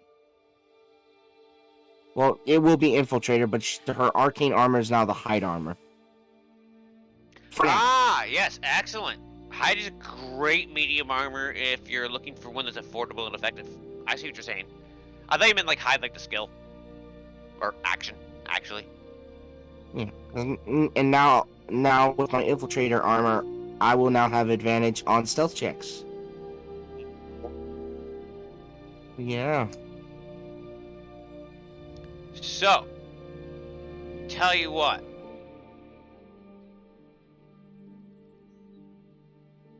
Oh, you didn't buy the high armor. You bought the Oh, chain, the chain Chain shirt. My yes, bad. chain shirt. Oh, No once change. we get there, Olmec can pair with you and make you even stealthier with his fucking pass without trace and shit. So we're gonna see how that's gonna go. DM, so we're checking out the fucking outside of the temple, I'm guessing right now, guys? Is that right? Yeah. Are we kind of heading there? Okay. So, what are we looking at? All right. So you wait until the cusp of darkness takes the sky and the land, making your way outside of the city, going roughly 15 miles out. Most of the landscape is this sandy desert. As you left the streets, the cobbled streets behind you.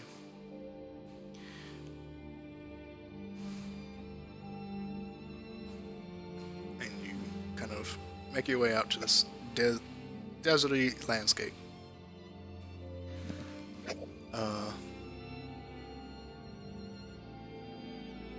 Let me... What is it at? Where the fuck is it at?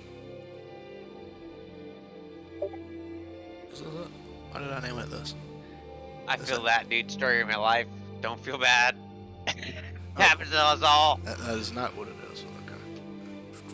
This is it. Okay. So, basically, ignore the coloration. There was no Okay. grass. It is desert. It is sandy. Alright, so, there is not really any trees. There are several sandy dunes, but as you travel this 15-mile area, you see this small, roughly church-like shaped building. I say church-like, just kind of give you a out-of-character kind of perspective. Picture in your mind. That is roughly one story tall. Several windows, but only one door in the front in this kind of circular entryway. The door is closed, the windows are shut, covered, and is the stone structure, this rectangular structure,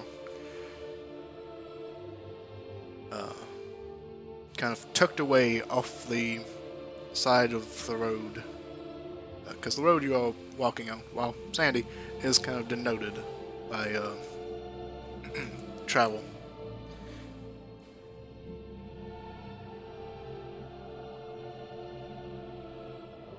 Is what you see kind of off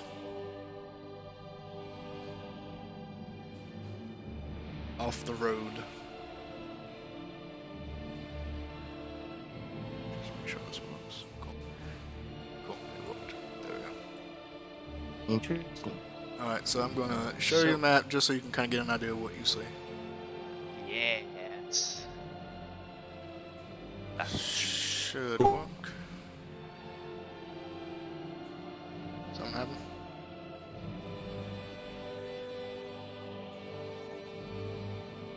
I need to check what Olmec has prepared right now.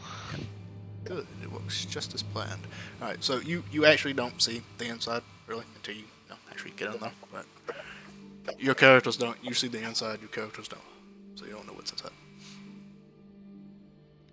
I just placed you, though, because the way there's a field of view thing going on, so you can't get too far away from it.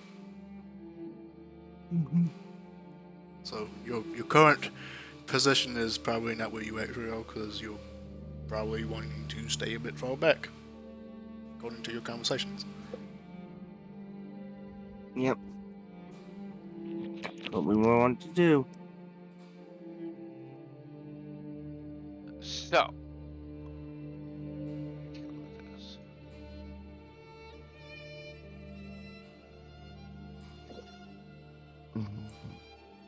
Olmec. Can we get a grid, DM, so I can see kind of I know. scale? What I want to do is distance sensitive. Okay, so I think you can do this on your own, because I personally don't like showing the grid. That's just me. I think it distracts from the map. In yourselves, you can go up to view, and there should be a spot that says show grid. Oh, gorgeous! Click that. I love it. Tell me if it works. Did it work? I mean, for me, that's everything I want in life. I don't know about other players, but that's fucking everything I want. Alright, cool. I personally don't use it because I feel it distracts from the map, and I like to show off the maps, because I do pay pretty penny for them. So. Olmec. What's that? Go on. I was gonna say, where are the windows at? Here? Or right here? The windows are these little, these little bits that have the red on them. Those are the windows. Luca's gonna go over. They are closed and they are covered. Oh, they're covered? Yeah. So you really can't see anything inside. You as a player can see inside, just because that was kind of a oopsie on my bit. But your characters cannot see inside. Olmec is going to cast Detect Thoughts. And Olmec is going to motion for Talon, because he's a big buff dude, to come with him just to fucking cover him, just in case he gets ambushed, just so he has a fucking a big badass bodyguard dude with him while he's concentrating on this spell. And it's a 30-foot range that goes through barriers, and I'm just going to mind scan any entities that are within the structure, which is a valid use for Detect Thoughts. It allows me to detect any creatures that have, thoughts. You can also use this spell to detect the presence of thinking creatures you can't see. When you cast a spell as an action during the duration, you can search for thoughts within 30 feet of you. The spell can penetrate barriers It takes 2 feet of rock, which is does not appear that these walls are like 2 foot thick walls. It's a fucking thick as fuck wall. And Well, metal other than lead. I will Or say, remember each square is 5 feet, so these walls are actually pretty thick. so consider that in conventional concept, though. Think about how big 2 feet is. Consider how thick of a fucko. Is this a fortified structure? Don't know. Well, I will if I cast thoughts and I can't fucking see through it. I'm casting it either way because You can cast I'll it, be but very surprised. you can cast it, but hey, to your surprise, these are some pretty thick walls.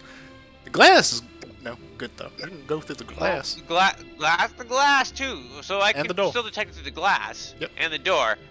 I would be very shocked at whatever fucking architect made fucking 2 foot thick walls here, because that's wow. Somebody who wants to hide something. You know, might even be more than that, but there's some weird shit with that. And excess of materials, should have used a thin sheet of lead. Anyway, Olmec investigates around the structure to see if he can detect any thoughts, stop on any windows. Don't go through the structure. Don't go through the structure. Not through the structure, around. I know you said you accidentally put your character through the structure. And it revealed Yeah, some stuff.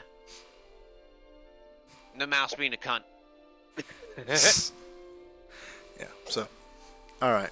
As you go through a perimeter around this building, you'll detect thoughts.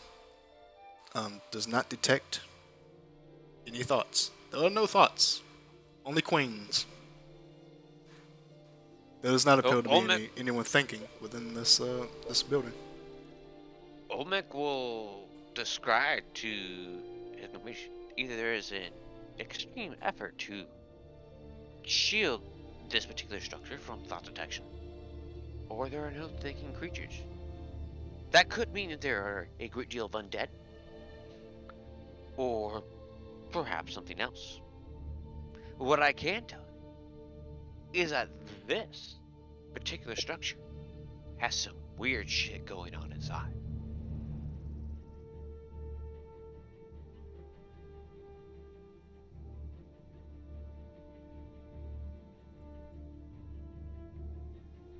Figured that, considering what this building's for.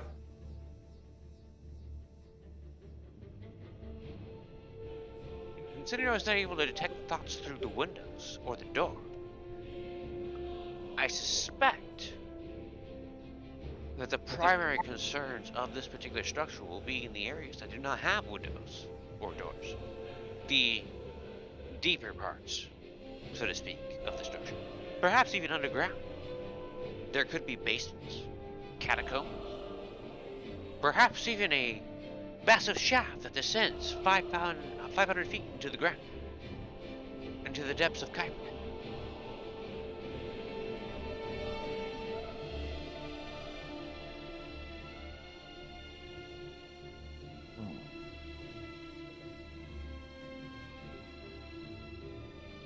I'm so tempted to just take them all and have them bang on the front door. Probably what he would do.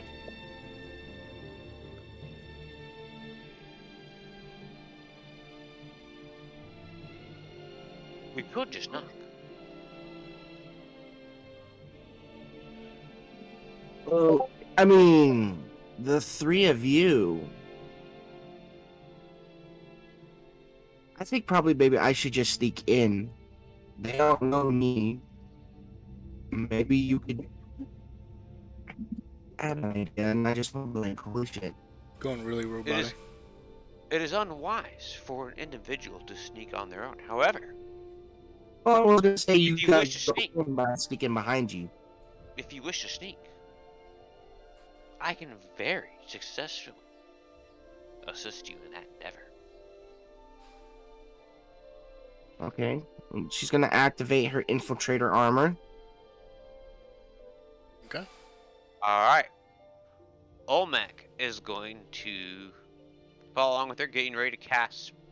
Actually, he's just going to cast it now. He's going to cast Pass Without a Yee. Trace. Alright, cool. Go for it. All right. Let's go stealth. Plus 10's, you know. Alright, so if you're Plus rolling 10's for stealth. real. Okay. That's a 29. Oh yeah, because you have advantage now. Yeah. Yeah. So 29 for your stealth. Is everyone else rolling stealth? I suppose we're all rolling stuff, it looks like. I'm not sure if Amar is rolling stuff, but I would assume he is, depending on what the DM decides to do with him. I'm not sure that's our choice. Was the door open? The door was not open, so you know. Alright. The door was in Well, I fact guess we're locked. opening the door first. Is it locked? Yes. Artificer. I'm on it. 6 for lockpicks. I forget the check that I'm supposed to use on that. It's your It proficiency is- bonus plus your intelligence or dexterity, depending on the DM's choice. Usually Plus a what D20. I do is sleight of hand. Oh, yeah, Unless you sleight of don't hand, have that's fine. proficiency. Do you have proficiency in sleight of hand? He has proficiency in lockpick tools, specifically. So he has proficiency Yes, in yes, I opening know, locks. I know. But usually what I do is a sleight of hand just because it works the best. Because usually it's a rogue who's doing it and they always have sleight of hand. So Alright. that's usually what I do. That's why I always ask the question, if you have proficiency in sleight of hand. Because if you don't, then we'll do something else. No. Eh, I You do don't? Okay. In that case, roll a dexterity and we'll add your proficiency to it. Mentally. not.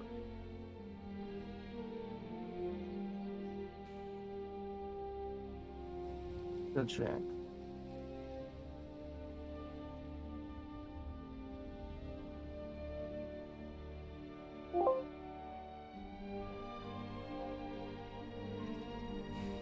So it should be an ability check under your ability checks.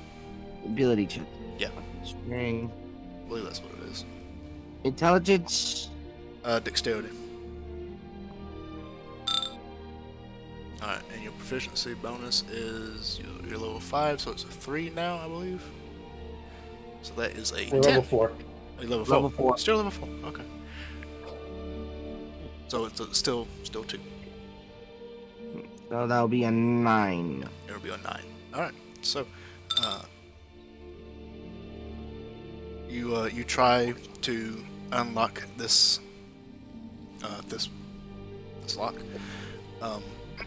but you're having difficulty maneuvering the lock pick, and it's not unlocking. It's proving a little difficult.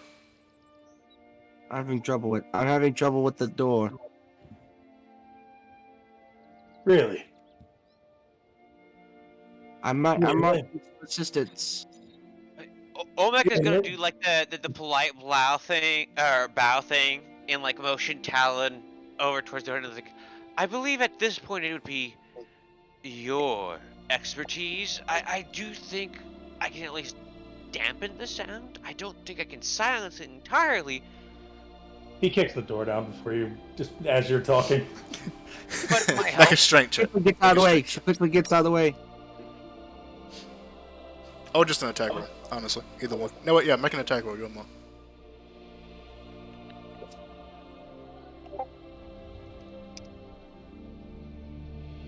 Wait, an attack or athletics? Attack.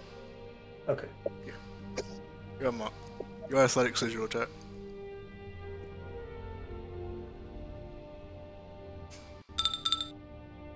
Uh, 15. Yeah, I think that stays here, no? Okay. You kick the door right in the handle, and it busts right open. Just So, can he make a stealth check with disadvantage to see if my spell mutes the sound enough to you're- prevent? your spell deafens It does deafen It- the sound, so it does deafen it quite a bit. So It helps. yeah, it does deafen it. It does help. So it's not as loud as it was. It really wasn't that. Honestly, busting up a window isn't that loud of a thing as much as like what it was before with breaking a chain. So it is audible, but it's not terrible.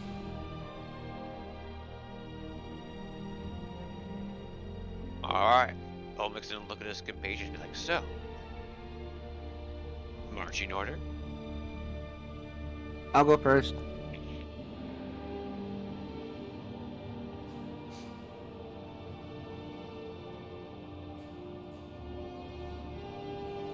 All right. So you go. Olmec will go third. That's the ideal spot for him.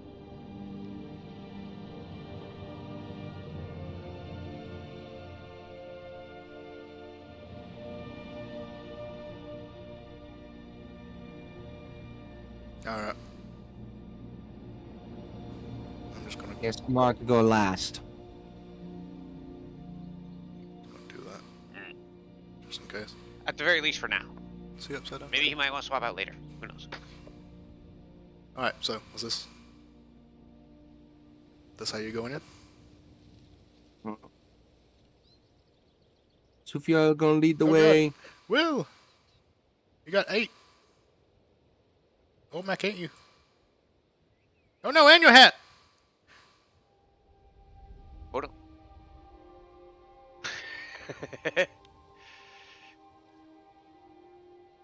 All right. So you make your way inside. Inside, you see this large stone hand, candles burning on each one of the fingertips, still burning. The room is empty. Torches are lit in the corners, still burning. You see 2 doors across from you, and they are both closed. I think at this point, Sufia is going to cast Detect Magic. Okay. Ritual, I presume? Yes, as a ritual. You spend 10 minutes casting that.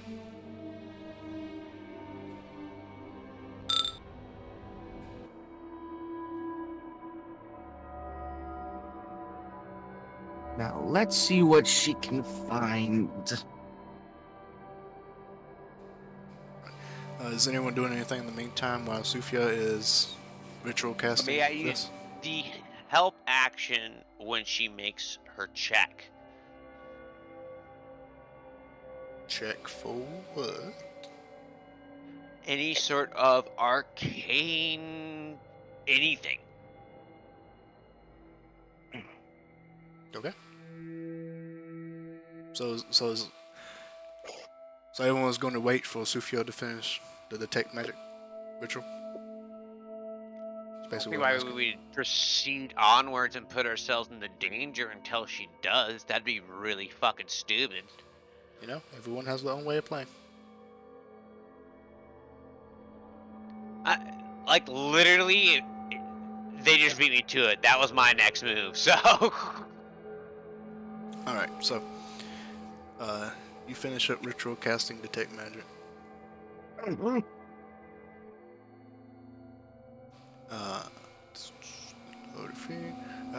There was no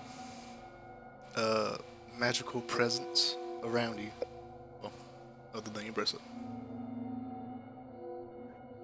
I suppose the entirety of the wall force behind you, but you know, there's that. We're good. Alright, chaps. Which door should we go through first? that's a question. Do we see doors here? Yes. Yeah, we said we see 2 doors. Okay, I see those are doors. All right, I thought it was part of the wall for a second. Michael cock his hands like, perhaps the right one. Doesn't really matter, does it? Let's go with this. Oh, that one? that one you want to go in? I Or was gonna this one? say, alright, so the one that we also accidentally partially revealed just so we can get through that because I feel really bad about fucking doing that, so. Yeah, let's go through there. She's going to check the door. The door's locked. All right. Sleight of hand check with advantage. Okay, so giving the help action to unlock the door. Oh, yeah. Okay. All right. That is 18. 18. Plus your proficiency. Which is That'll be 20. Yep, which should be a 20. All right. This door significantly easier than the entry door, the entrance. You masterfully put the lock picks in and undo it, and it undoes. With the aid of old mech, kind of helping you get some light into the area, and the door opens.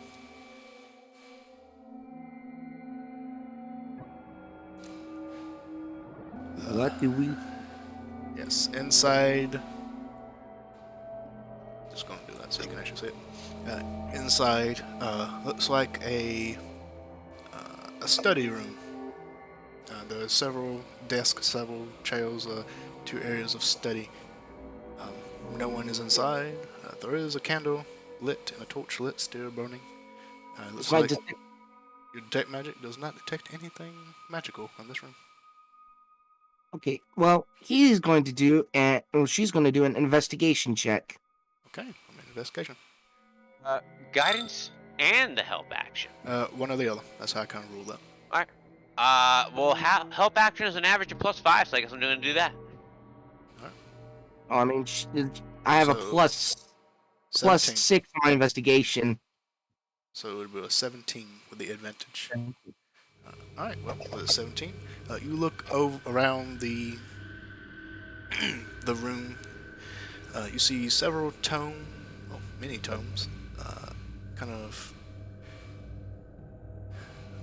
seems to be religious doctrines, vaguely written, however. Like, it's very...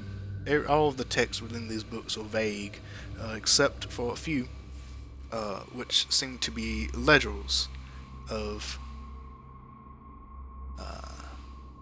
what's the word? Of monetary collections. Money, gold collections. Tithes, I believe that's the word. Tithes. Those are fairly in-depth. Appears that they collect a tithing once every meeting, and that tithing is redistributed among the people. It seems that this is how they are getting the money to even pay the people. They're just giving them back their own money. But basically the ones who seem to be doing well enough work for the group get paid more, kind of creating this illusion of people making money from this organization, which in a way they are, but they're also losing money. It's weird.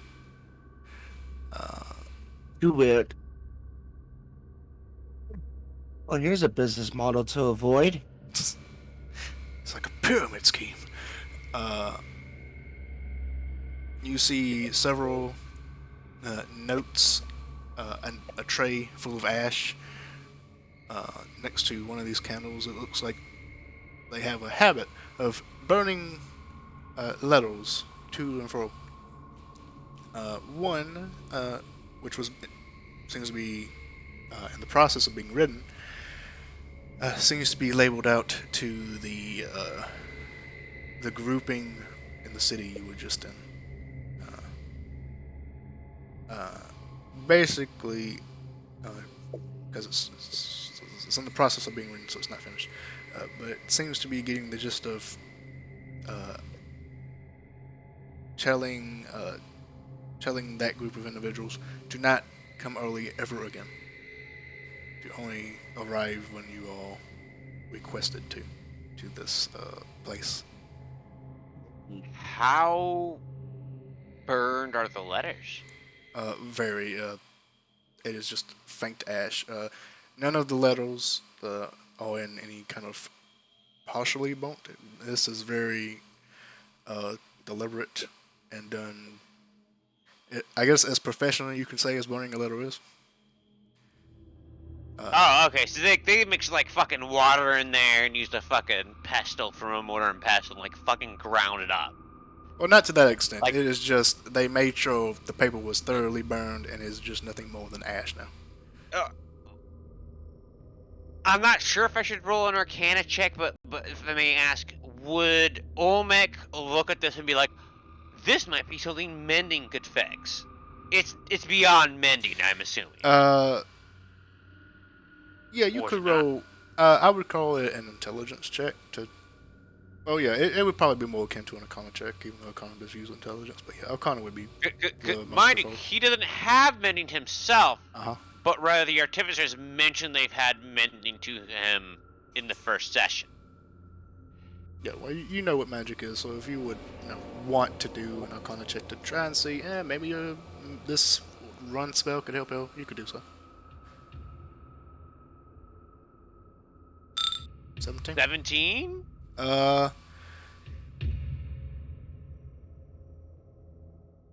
Mending. Okay, let me get my English right.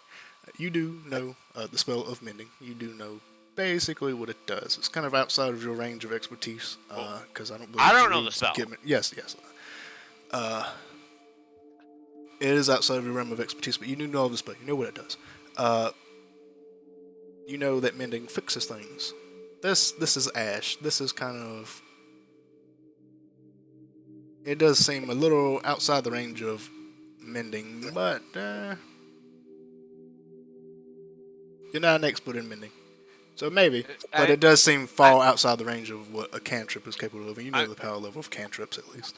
I mean, Olmec will like still suggest it, be like, I think it's unlikely, but perhaps mending could reassemble some of these letters, but I do doubt that they are quite destroyed. I've seen it restore a letter that's slightly burnt from the middle out into 3 pieces with just some singes or some burnt marks, separating it. I'm not sure if this is within that realm, but She's gonna give it a try. Okay, so you have mending. Fast mending. Okay. You reach out to the. Oh god, I forgot I always forget that the casting time of mending is 1 minute. Yeah. So you reach out to this pile of ash, pretty much, and begin to cast mending on it. But early in, you realize it is fairly futile efforts, as it is a fine ash now. It's not really going to repair itself into what it once was without some major magics being used on it. Or some higher magics, at least. I mean, like, I'm sure a wish spell would take care Oh of it. yeah, wish spell, definitely, yeah. Yeah, if you use the wish spell on this, I'll give you a letter and I'll tell you who wrote it exactly. I mean, there's always a point with magic, you know what I mean? You get with almost everything. At some point. Olmec's just gonna be like, well, it seems we've at least acquired some useful evidence for the bishop. I'm sure he would appreciate all these documents. Let us store them in your bag of holding and proceed to the other room. I'm gonna shove all that shit in her bag. Alright, so you take the books, the documents, and you shove them in your bag of holding. You take the letter, that was the unfinished letter, and you put that in as well. Alright. Talon, what are you doing?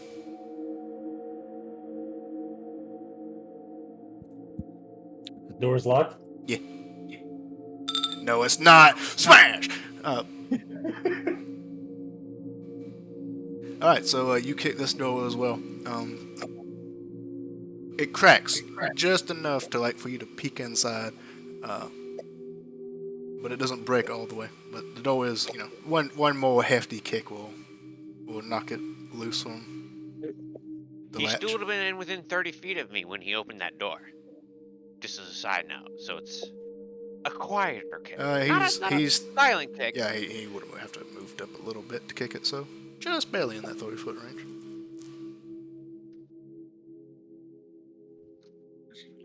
So you kick it again? Yes. Yes, I do. You kick it again. Door knocks open fully now, and you manage to see inside. I have to remember to drag. Click for you. Oh no, your hat! I don't know why it did that. Shouldn't do that, even if you all snap to grid. Alright, yep, so you see this room. It seems fairly empty. Strangely empty, in fact. You see a drawer, a dresser, a table, but not much else than that.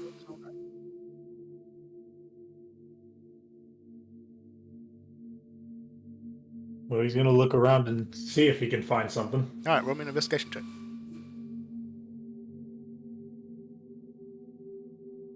And, I'm also going to give you a help action as well. So, 12. Alright, you take a look around. You look through the drawers, you look through the cabinets. All of it is empty. You look through these containers that are kind of up on these shelves. Also empty. It seems that this room, while having things in it, is strangely empty. And then you kind of see it, just barely hidden out of sight, only visible through this flicker of this one candle. You see the edge of a trap door up under this table.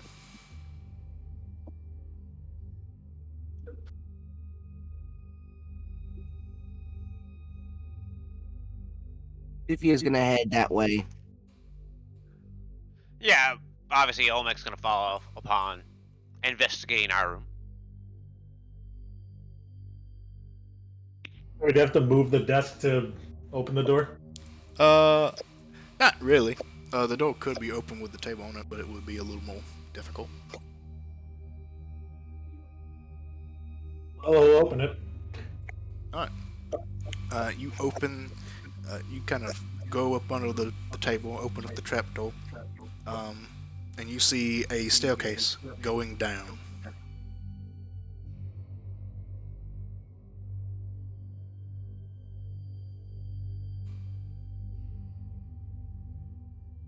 Well, he'll make his way down. Alright. Alright, you start making your way down. The rest of you, coming around the corner, you see Talon going down this trapdoor. Gonna follow. That for some reason, I don't even see myself. That's not right. Why can't I see it? Let me see if this works. Hope this doesn't get rid of... Ah! There we go. Now I see. I'll be right back. Alrighty. Alright. Doot, doot, doot. Doop. Are you two going? Well, I say you two. Olmec, are you going as well? Yes, okay.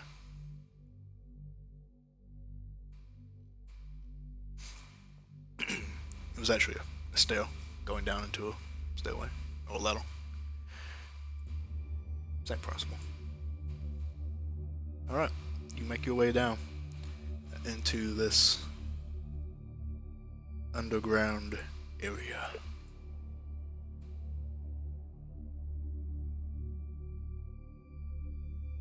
I see there's this huge palm print here. Yeah. Can Olmec make a religion check to see what the fuck that's about? Yeah, if you'd like to. I'm assuming it's something about to do with the black hand, obviously, but I'm wondering if he can, like, I don't know, ascertain anything like, oh, I know this symbol, or I've seen this I've seen before. this before. Yeah, you know. Blah, blah, blah. 22? 22.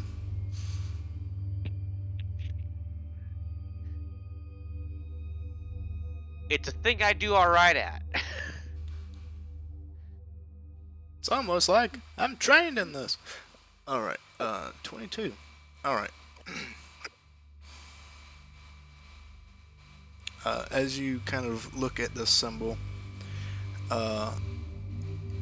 it does not look like any symbol related to any religion that you are fully familiar with. So it does not seem to be a religious symbol of any of the major religions of the world.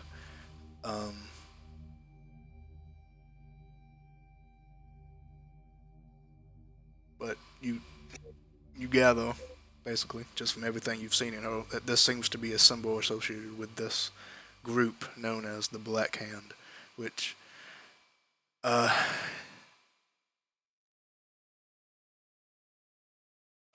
you don't really know more than that. But you know for certain that this is not associated with any major religion. So you know what it's not, but you don't know what it is. Other than the obvious handprint. Interesting. Olmec will inform the rest of his party. This is not any core religion or anything that I have seen before. And I've seen a lot of religious symbols before. Can we go out of character real quick to finally point out something? Sure. That pretty much What's that pretty much Olmec is pretty much just an evil Captain Kirk. Captain Kirk. Star Trek. Yeah. The way he's speaking, I can see it. He's kind of got a Shatner thing going.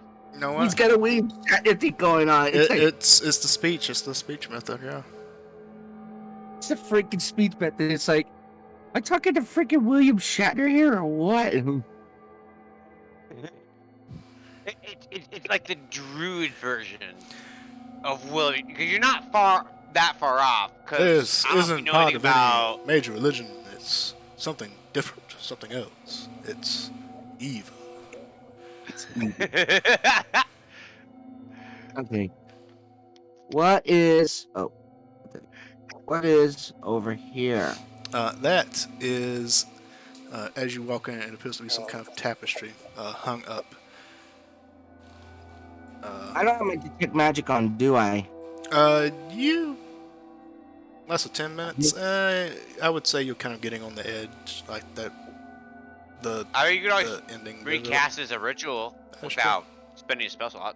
So that's the thing. But yeah, it looks like some kind of tapestry that also has this this hand symbol on it as well. Am I sensing any magic? No, not from the symbol, not from the tapestry. Symbol on the floor. That's what I meant. Shall we Oh my proceed God. forward? Was that? I said, shall we proceed forward? Olmec says, like, hold on a second. Can I do a quick investigation check on the curtain here to see if there's anything, Sure. or the tapestry to see if there's anything abnormal about it? Yeah, if you'd like to. That's not right. It's an ability check. I want a fucking skill check. I'm not used to this system. Investigation. Here we go. That's a 10. No, there doesn't seem to be anything else to this. It just I appears to be some tear it sort of. down. I tear it down and take it. Alright, you tear it down, you rip it off from the hinges, and you take it with you. I'm fucking taking it. Alright, I got it now.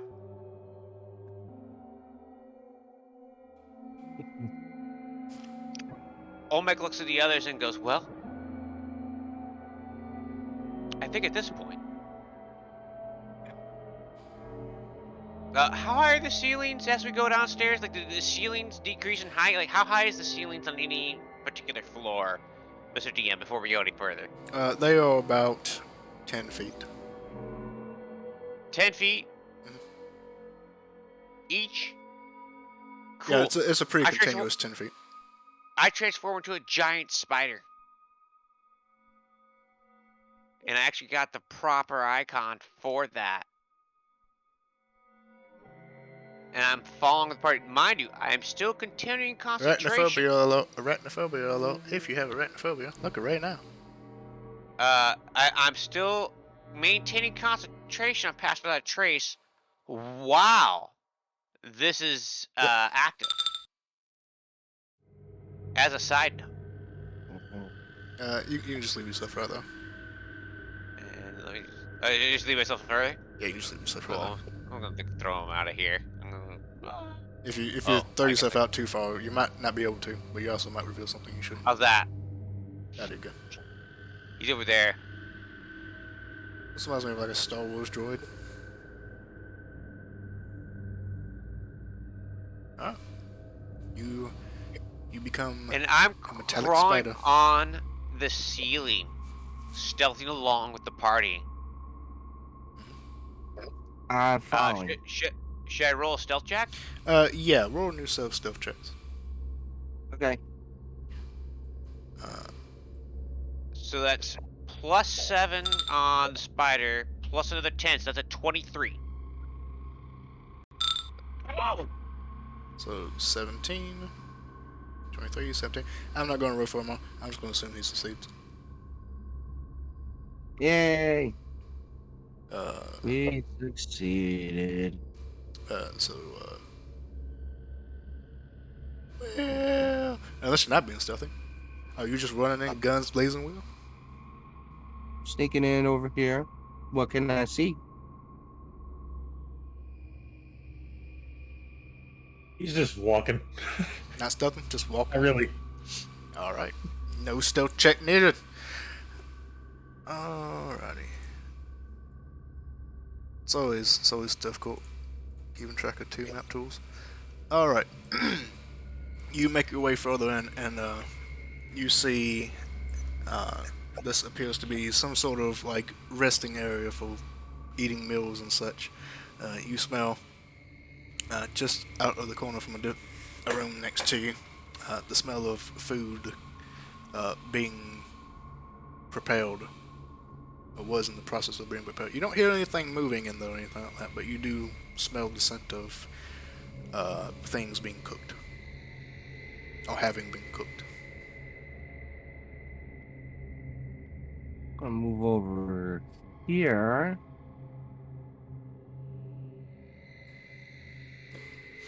You move over there and you see what looks like a somewhat small kitchen. There's no one in it.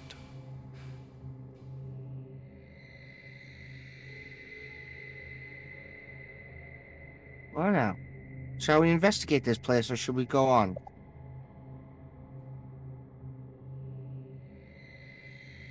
Olmec will contact with you telepathically with his telepathy feat and be like, "We should go on." And you hear it in your head. You don't hear the voice; it's in your head. Yeah, I shake my head and just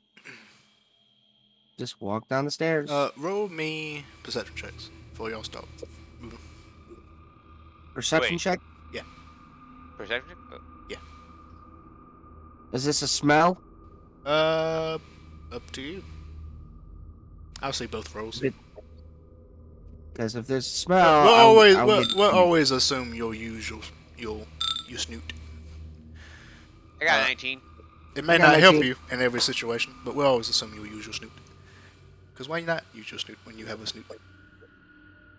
Alright, so 19. Reminder: the spider has blind sense.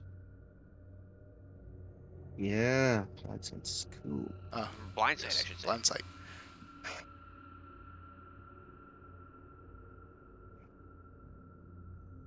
Well,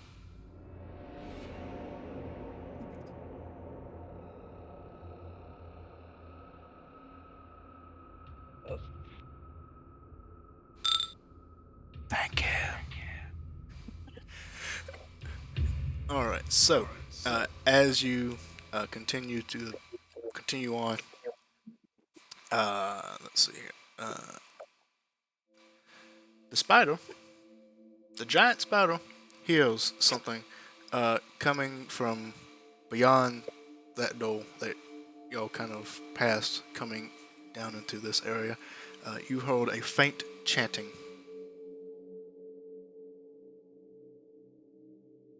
Exactly where from? This door up here. All right, and there's nothing in the room we just checked out. In the room you just checked out, there's no people. There's stuff kind of like laying about on the tables and all that kind of stuff. But Kind of stuff. nothing like strikes out of note. Okay. You know, just Olmexon. Well, go on. basically what you see is kind of what was there. So there was like a morning star, a crossbow. You know, people just leaving their shit out and not picking up after themselves. So I'm going to telepathically inform my allies here.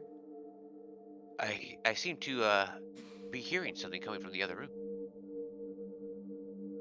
I guess we I should go won't be back. surprised if Sufia with also their 19 might get that whiff. I would expect, especially as they get closer, to be like, oh shit.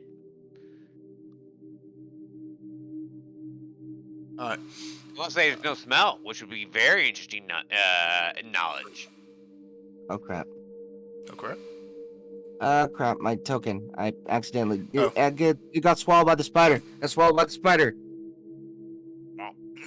Well, Sophia, with your sense of smell, you do actually smell the scent of. It smells like scented candles. You get closer with your 15. You actually do hear the chanting from the other side of the door. It reminds me I'm on the ceiling. Yes, as creepy as possible. The door is locked. If you try it, the door is locked.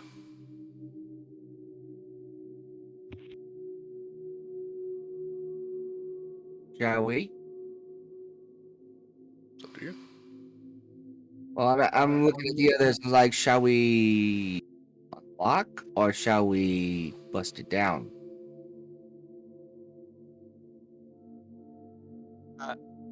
Olmec does the equivalent of a spider shrugging, and then telepathically portrays you. All I know is this particular form really desires blood. She's gonna try. She's gonna try to unlock it. Alright, roll me a sleight of hand. Oh, Dex. Well, same really. Alright, so a 20! Unless someone goes to help action, in which case it's a 23. Either one, both those success. Yes. Alright, so you put your lock picking skills to use and easily pick the lock as it you hear the lock unlatching. I'm gonna quietly push open the door. And what do I see? You slowly open the door, and inside you see this. You see 4 hooded individuals surrounding this like a raised up pedestal, some sort of creature laying on it, kind of on its back, withering in a mass of what looks like almost pain. A small creature, bloated in appearance, and you see an individual kind of in this robed attire with this blue staff, spear, almost like instrument, farthest away from you. So, To relay this information to my comrades. you see that?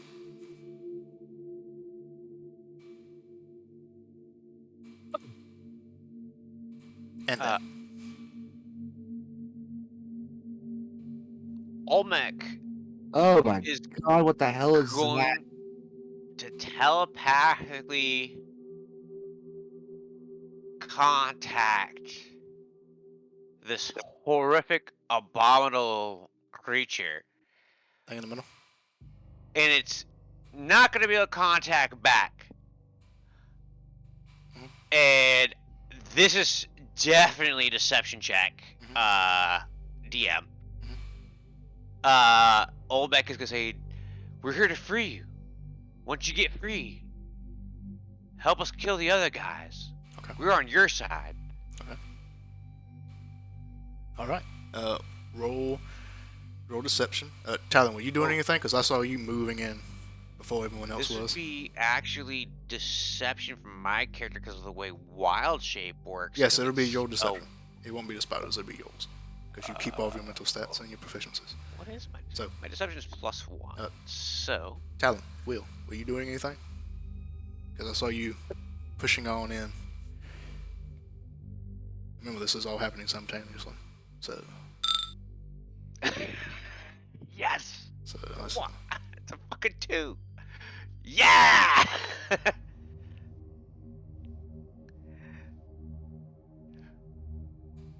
The worst. Will? Just means I'll roll a nat 20 later when it counts.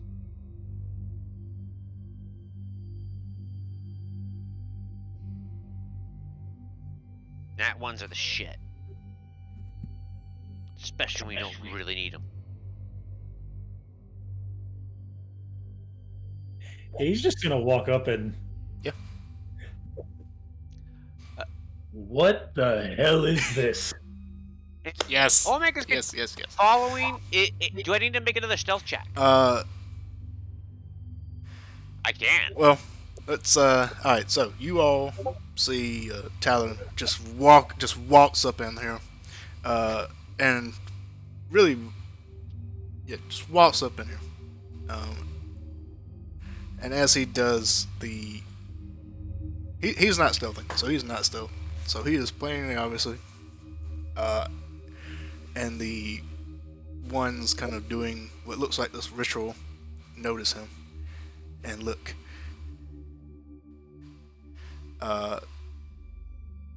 And the so you okay? Point of bow. Let me get all this together. You contact Spider Dude. You contact the little dude on the table. Cool. You rolled your deception. It is just this wiggling in this like little mass. Does not seem to even register. You'll totally you have no. It doesn't seem to register at all. As Talon moves forward, the robed figure taking notice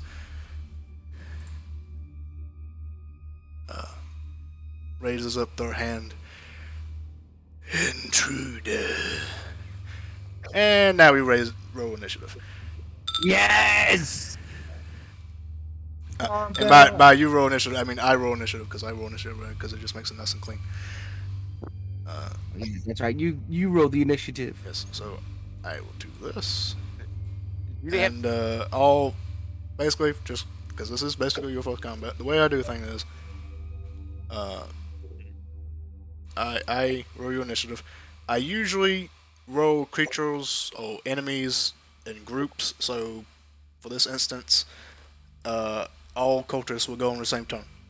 Just makes it clean, makes it easy. That's just kind of how I do it. Yeah. So I will roll your initiative. As soon as I find the And button. DM, my initiative bonus is +3 because I'm a giant spider. Should have already. +3. Yep. Automatic calculated. Done. Good stuff. It's all automatically calculated as long as you did it up and you're talking correctly. But yep. Word, I +3. was trying to make it easy for you. Woo! I'm excited. I always do this. Always roll terribly on this. It's so sad. They had good initiative bonuses too. Well, except for the little dude on the table. He had bad. Y'all didn't even have like battle initiative bonuses. It's just wow. It's always. All right, so uh, the robed figure raises up their hand, yells, well, says in almost a calm, eerily calm voice, "Intruders!" and motions those staff, and the creature on the table kind of stands and rises and turns to face you all, as well as the hooded figures. All right, so Sophia, you have received initiative. You rolled the highest. So, what would you like to do? Oh, goody. I get first attack. Which one am I? You know what? I think I would take this opportunity to use my lightning launcher, Ooh. which has a range of this. Actions. Lightning launcher has a long range, has a normal range of 90 feet and a long range of 300 feet. So I'm guessing I'm pretty much in range of any one of these guys. It's yeah. Just a So little I bit. think she's gonna stay right where she's at, and she's going to So what should I attack? Should I attack this? Should I attack the blob? Or should I attack? Up to you. You know what? I'll attack this cultist right here. That guy right there? Alright. Roll your lightning launcher.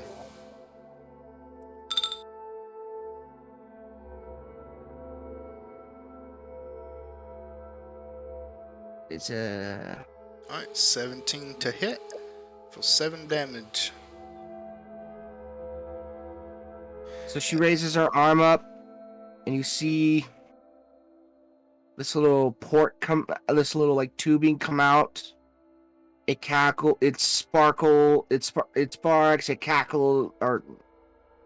crackles. Sorry, sparks, crackles, until eventually it engages. It fires what looks like a lightning bolt over at the particular cultist.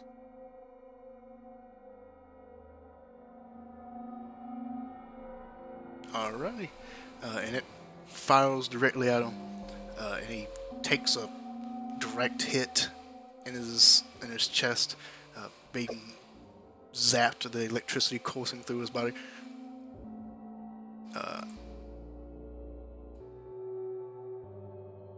His body kind of shaking from the hit, but he kind of shrugs it off, kind of pulls out his scimitar.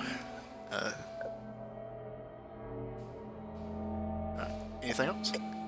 That'll be it. Alright. Amar's turn.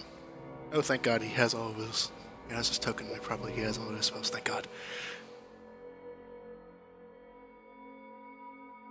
Alright, 30 feet. He is going to run up 30. Okay, prep spells.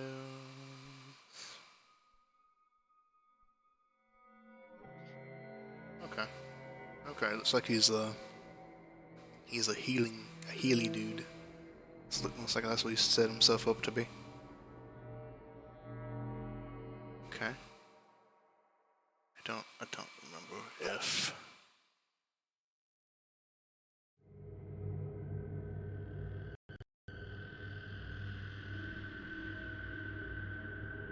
Bless is 30 feet. I believe that's range. Yeah. 3 creatures.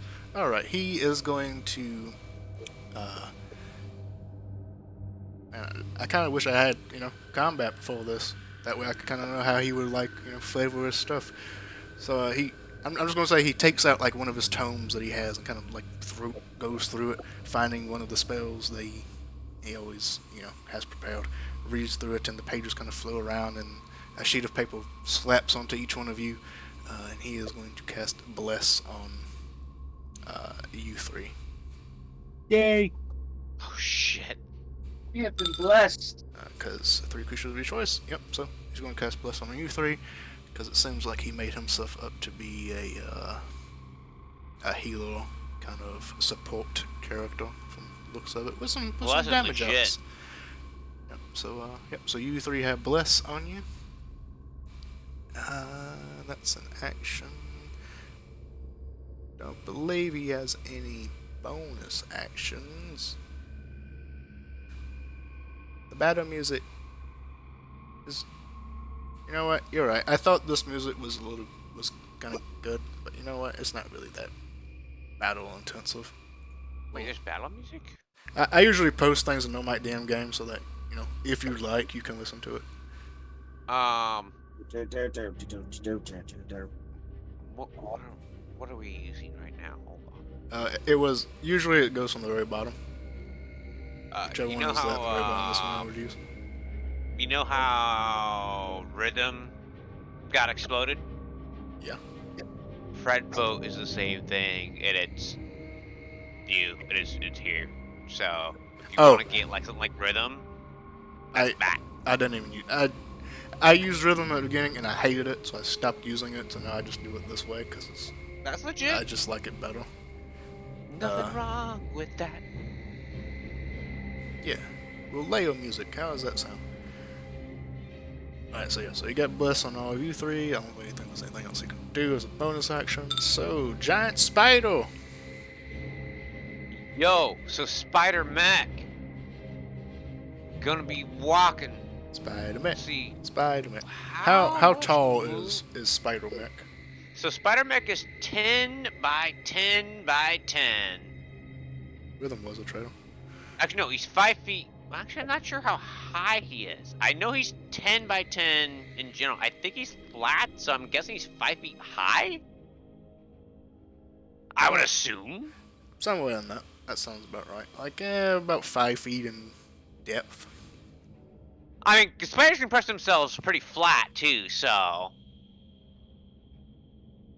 That actually does make a good point. This room that you are currently in, from the bottom where they are to the ceiling is about 20 feet. Oh, I mean, I'm good anyway. About 20 feet. Okay. So I can... You have 30 feet of That's movement 35. speed, so you're right. Yeah, you're going 35. Okay. Yeah, I'm just kind of taking a quick peek. I had a thing in mind, but it doesn't look like I'm quite able to make what I had originally intended.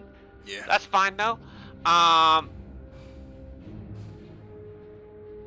So, I'm still on the ceiling here. Mm-hmm. Have these guys seen me yet?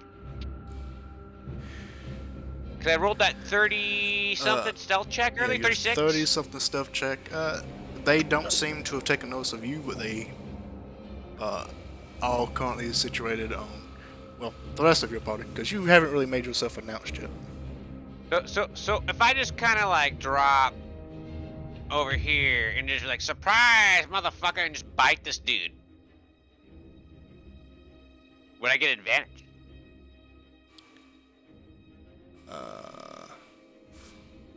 Since he has no idea I'm there, he's not dodging out of the way. You know what? Yeah, I'd give you advantage from that. Yeah, sure.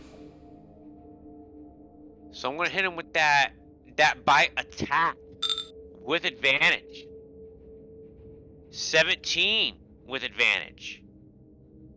And he has to make a DC Constitution saving throw. He takes an additional 8 on top of the original 8 damage I did. So it'd be 16 total if he fails the save, 8 if he does not. Okay, yeah, allowing you to gain advantage on attack roll before you say. Yep, so hiding just gives you advantage. Yep, so. Alright, 17 to hit. That will hit for 8 damage against the guy you're next to, right? Yep, and he makes a DC Constitution saving throw against an 11. Oh, what's 8? Can we get it? A I was doing the damage. Ah, That was the damage you were saying. shucks. Hey, 13 always worth a try. con. So he as... does not take the 8. Yeah. Oh, he still takes half though. So he still takes additional 4. Fail save. Have as much damage as successful. Yep, so he takes 4 poison damage. Hey, let's go! Double check some stuff. That's- Make sure. Yep. You know, I cannot complain about a 12 damage attack. That's the end of my turn. It's good. That's Does not get the poison condition, however, as your metallic fangs kind of pierce into his body as you fall down from above, injecting him with this venom? Question mark? Because you're a robot. that juice. Synthetic venom. It's chlorine. It's just fucking bleach. I'm just filling them up with bleach. All right. Anything else? That's it. That's the end for me. All right. Talon. What would you All like right. to do?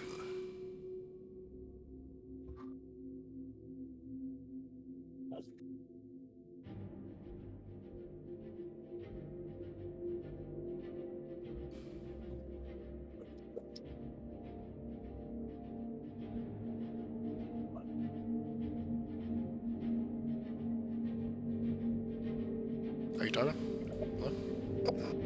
Hello? Okay. I thought my audio went out.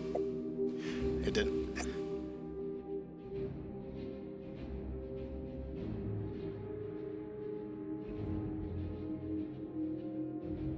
There it is.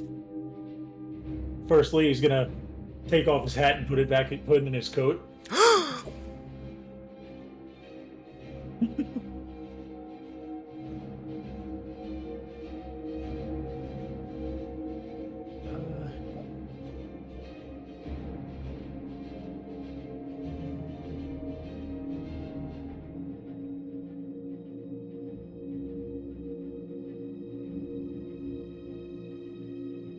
And then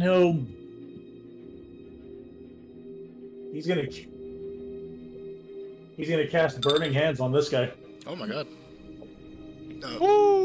I was not expecting burning hands from the monk barbarian. All right. Spell save DC. It's a dex save, right? Yes. It's like I have a 50-50 shot between which save it is. It's usually one of. Oh my gosh, a natural one. All right. You run up, hold out your hands, and just as this guy is trying to jump out of the way, he trips on like the rugging. Like there's a bit of rug that's kind of bumped up, and he trips on it, and just falls face first into your hands as you hold them out. So 50. How big is this cone? You might actually get more than just this guy in it. Template.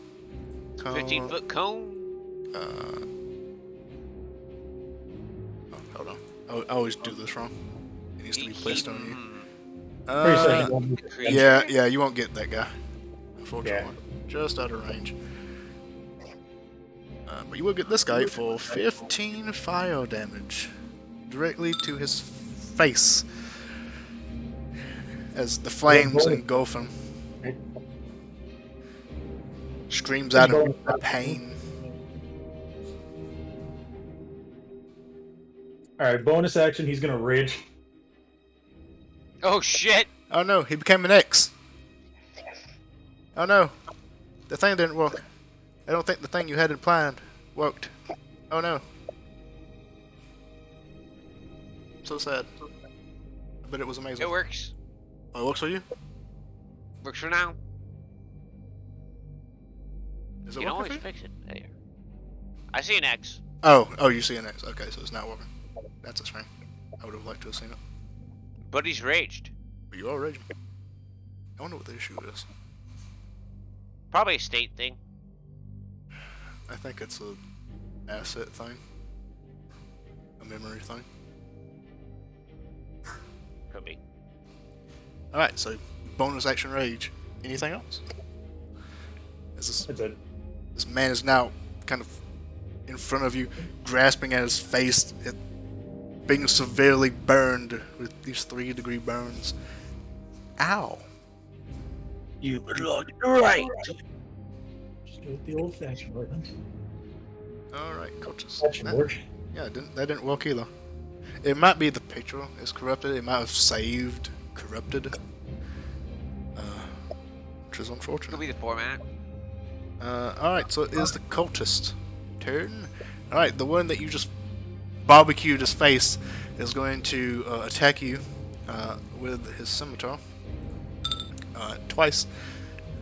So that is another natural one. No, he attacks once. He attacks once. So that is another natural one. That's a miss. Sad. Very sad. Very sad indeed. So he begins to just cover his. He has his face covered with his hand as he's swinging, and he's missing. He's whiffing, just slashing out violently. And this other guy next to the giant's battle that just attacked him is going to swing out at you with a 19. Yes, that's much better. With a 19 to hit, which probably hits. Hope it hits. Does it hit? Me? Robo. Spider robot. Oh. Yeah, sorry, Okay. I was drinking some water, I started choking, and I was like hacking up because I like hit the wrong pipe right when you fucking asked me that, and I was like dying. So 7 slashing I'm good. damage. That hits me. And then these two guys are going to run up. One. Bring two, it. There. One here. Bring So the one is going to attack Talon. This is going to be against Talon as he swings his scimitar with an 8. That's a miss. Okay, continue. And then this guy is going to attack Giant Spider. 20, 21 actually. 21. I'm pretty sure that hits. Is that 10 damage? 10 damage. Yes. Wow. Ah. I just completely whiffed against the average dude who shoots fire from his hands. And then I just annihilated the giant spider.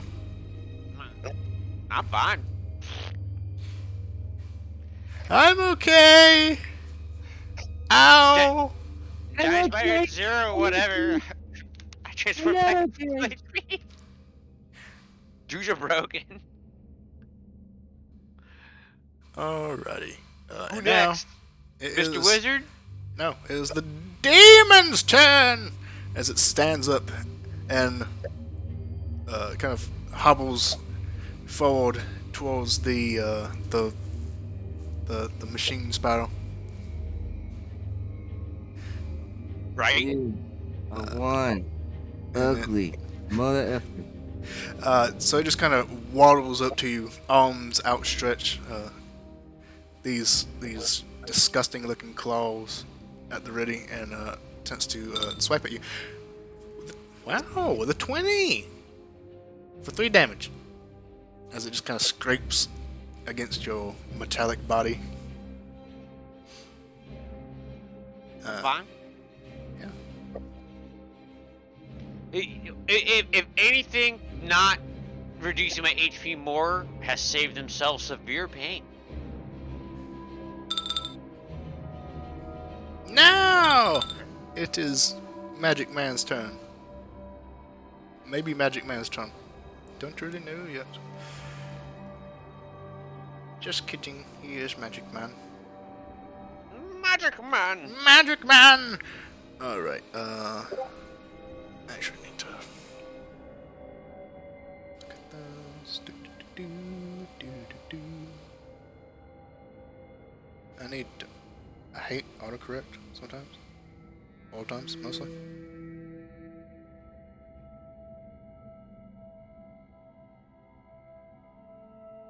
Okay, 20-foot radius. Alright. He takes his blue staff, raises it up, and kind of waves it around in this circle fashion, and the staff itself gets cold, looks to get cold, and it gives off this frosty essence as above you. 20 foot. 20 foot. Radius. Radius. No, that's not right. Something like this.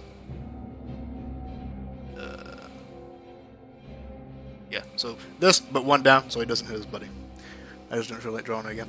So it's going to get Giant Spider and Talon, you two, in this, and above you, a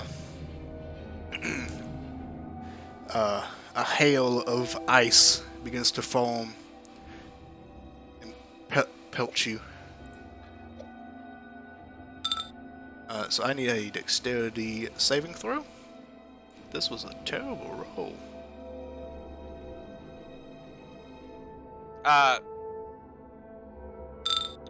DM.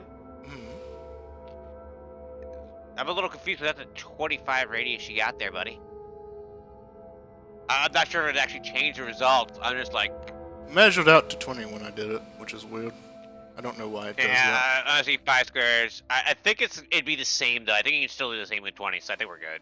Nah, I can get you both with 20. I don't know why it does that. One. I measured it out. It said 2. 20. I don't know.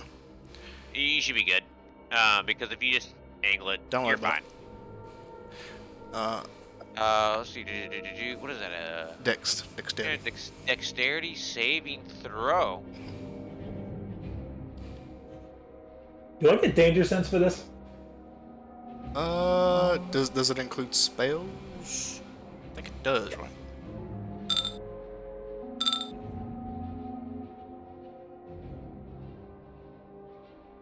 So let's see. What Fix is you that? can see such as traps and spells. Yes, you would get advantage. So roll again. Save. And that is. So. Alright, so unfortunately, Talon, you're slightly caught off guard as this storm of ice is created and pelts you. But luckily it is... Oh, no, I'm just reading this. So you take 5 bludgeoning damage and 12 cold damage. Let's see. Half as much damage was successful. Alright, so you take 5 bludgeoning. The bludgeoning would be lowering my rage, right? Yes, it would. So you would take 2, because we round down. So you take 2 bludgeoning, 12 cold. And Olmec would take 8 2 with my bludgeoning. saving throw. Gets rolled down. Yeah. 2 after the spider 2, transformation. yeah, Off. 2 bludgeoning and 6 cold damage, because you succeeded. Correct. And 2 plus 6 equals 8. 8 minus 6 equals 2. 2 damage to Olmec.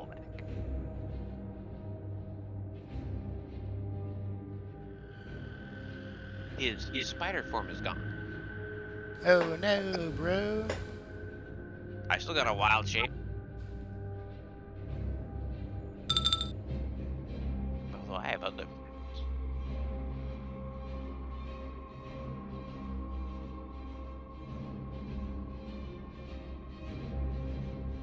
Alright, and the area is now... the ground is now freezing and slippery.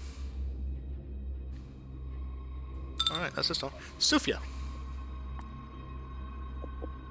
Yeah. Sufia. Let's go.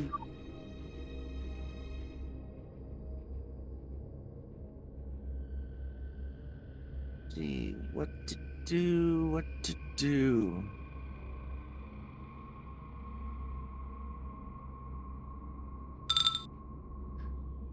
Well, we got 2 severely injured dudes in this group. Actually. Oh, We got a no, fucking you demon still guy. Failed, actually, even with bless. We got a spellcaster guy. Is that a...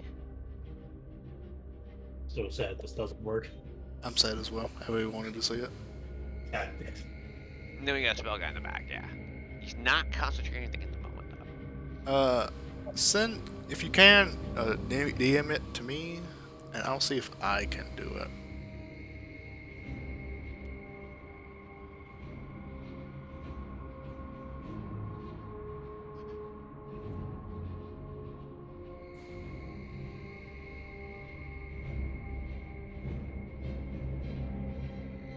Is it a missing spell or something? What you thinking about? Which one of these is a... Oh, here it is.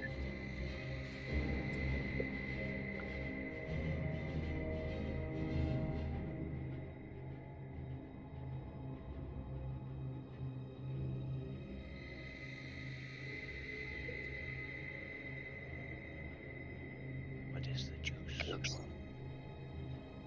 Oh, yeah. Yeah? You have juice? Yeah. Oh, I think I got something. Prescribe us the juice. Don't know how far. I guess I could cast it from where I'm at. I'm wanting to cast Thunderwave. Because these 5 right here are all in a nice, close-knit area. Well, I believe Thunder Wave is a self-cast ranged spell that expels from yourself. Am I wrong? Yes, you will have to move to do Thunderwave. And Yeah, it is self. Okay. So I will move up. You could get just behind Olmec. Unless you have a higher than 30 movement speed. Oh, no, I actually have a 35 due to my infiltration armor. I get +5 to my movement speed. Alright, then you could get right next to Olmec. Yeah, right next to him. And I will cast... Actually, I'm gonna get right where Olmec is. Well, you can't stand on top of him. Dang it! Yeah, you can't share the same space. You know what? Fine. I'll get right in between Olmec. I'll go right here. Let me just make sure that you can actually reach that far. Because diagonals do a weird thing. I think you could. I wasn't really paying attention to where you were originally. And you moved. But yeah, I think you can get there. Yeah. Alright.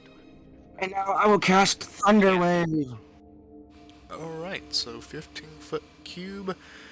This is a weird spell. Basically, it's on you, but you just say where it's gonna be hit. So, I think this is right. Oops. Yep, Level 1. I did it wrong. Gotta do it like this. Alright, so that. Alright, so it'll look like that. Oh, I did it wrong again. Or it'll look like that. Yeah. You got which one? The one that gets the most. Well, they both get the same amount. One is either going to get the top guy, the top guy, or one's going to get the bottom guy. The one that gets the top. Top guy. Alright. Let's go, Thunderwave. Con saving throw. My leg is twitching, and I hate it. 14. That's a 6. Hey. Alright, they all fail. I don't know if Mace will get in it, but if he is, He's in it. yeah, He's in it. fuck yeah. Because 5, 10, 15. Yep, he's in it. Alright, yeah, so they all fail the Thunder Wave and take 10 thunder damage. And now and they also get pushed 10 feet away. Well, one guy's dead, so his body gets pushed 10 feet away as he dies from this concussion Impact. blast. Move, bitch. Get out the way. Get out the way. Get out the way. He flies back 10 feet, hits this desk. You hear Guys, a crack as his body breaks the desk. I got the first kill. Well, he did. Hey, Uh, good shit, man. Don't trip those. Got two, actually. As you Yeah, do this in I the got mains. two. Yeah, and the mains is just caught up in it, and his body just explodes from this concussive blast. Double kill. Double kill. And now the other cultist goes flying. Yep. Ah. Oh, that was awesome. And you see all of the the flesh from this like little warped creature that kind of split onto the walls and ceiling just begin to sizzle away. Popped the zit. Got it, yeah. Alright, Oh anything man, that's awesome. I'm so happy. I end. Because that's pretty much all I could do. That was my action. Alright, it is Amal's turn. Run up here. Just, yeah, we'll just put him right there. And, yeah, he's just gonna chill touch the guy on the bottom. 17 to hit, that'll hit. 8 necrotic damage. Which they are not resistant to, does not seem.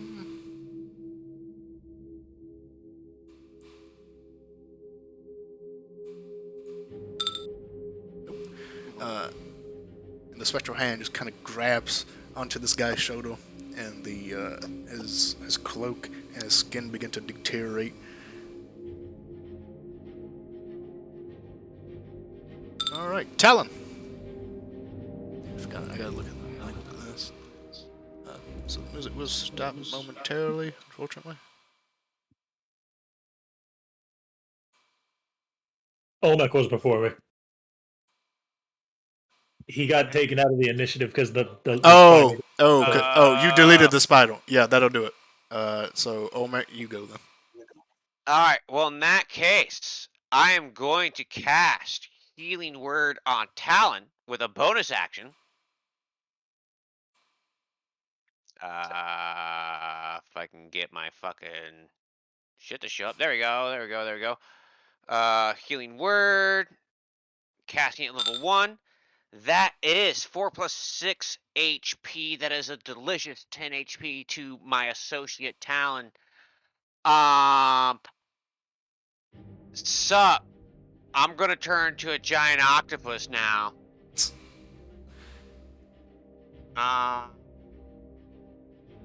Something might get shunted in the process of this. I'm not sure. But I mean, in theory, I can fucking move somewhere if I need to, but it doesn't really fucking matter. That's an axe. Even when I do it. Wait. Are they large or are they? Aren't they huge? Giant octopus, I believe they are large. Double check. Oh, that's what I'm doing, because I think that might be even fucking bigger. Yeah, it's not. Oh, they're large. They're large. Good shit. Good shit. And then I am now a large giant octopus. I think it might be because there's too many assets or something. I don't know. All right, giant octopus. Cool. I'm gonna do that, and I'm doing the Roctopus variant, like we were talking about, because they can do, crawling on land. Okay, you're suffocating on land. Got it. Cool. I don't need to breathe. Oh yeah, because you're a robot. Don't need to breathe. Oh, cheatsy hobbitses. Alright, that's the end of my turn. All right. Bonus healing to Talon. Talon, did you heal? 10, right? Yeah, 10. So heal for 10. And then action, Roctopus. All right, and now Talon. Now it is your turn. But yeah, I think it's because there's too many assets, and that's why it's not working. Well, no, it worked because of that. Maybe it is because of the file type. Wait, did it just work? Okay, well, the full art works. That's weird. Oh, Might be well. a file type thing. I don't know. Well, I just did it. I just saw it. Yeah, that's the other one. I don't know why the portrait one doesn't work. Well, what did you do just a second ago? Because I just saw it. That's a different one. Oh, But then you have. non-portrait. Okay, I see. Yeah. That's a shame.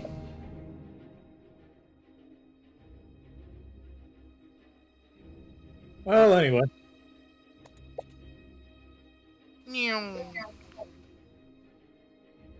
So can I reckless unarmed strikes? Yeah. I would say so. It does say weapon attack and unarmed strikes. Unarmed strikes are that weird thing where it's like, is it a weapon? Is it not? Technically it's not, but it's like, who cares? I'd say sure.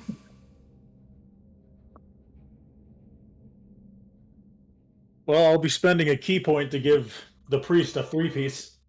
Oh no.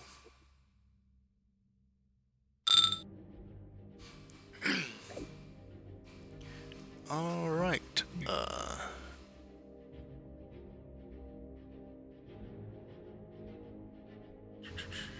Hit. Yeah. So, yep, so both of those do hit.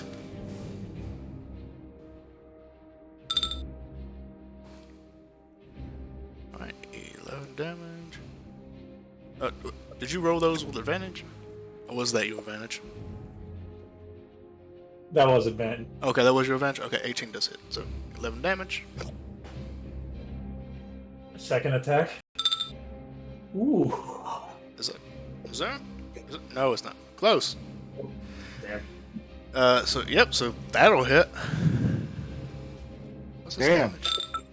Oh, I didn't give him his damage. Oh, no.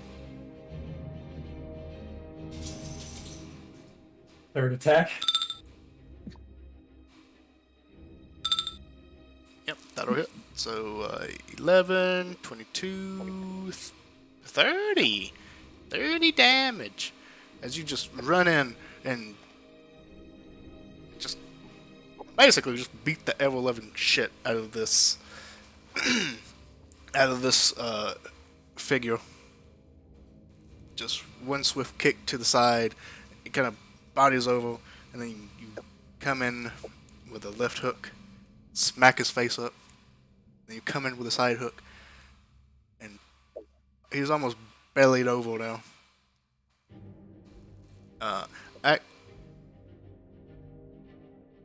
Okay, yeah.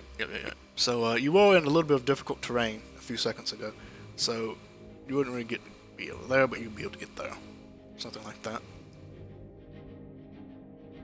Just a little bit of point of order, because I forgot. A little bit.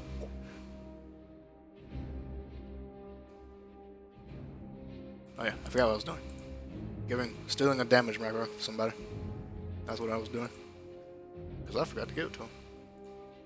I'm like a dummy.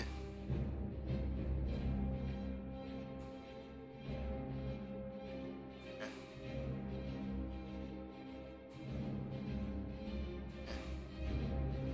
30. Oop.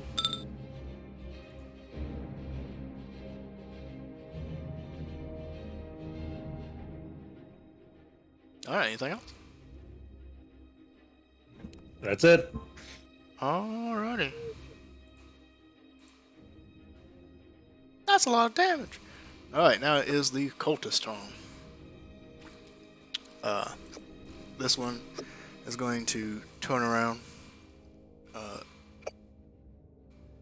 And he is actually, instead of attacking you with his scimitar, he's actually going to try and grapple you. So make me an athletics or acrobatics check.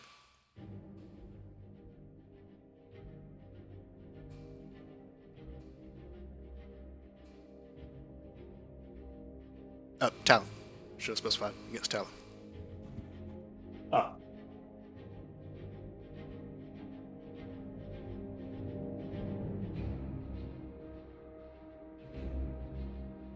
Down to roll a 1. didn't roll a 1. Go on, that 20.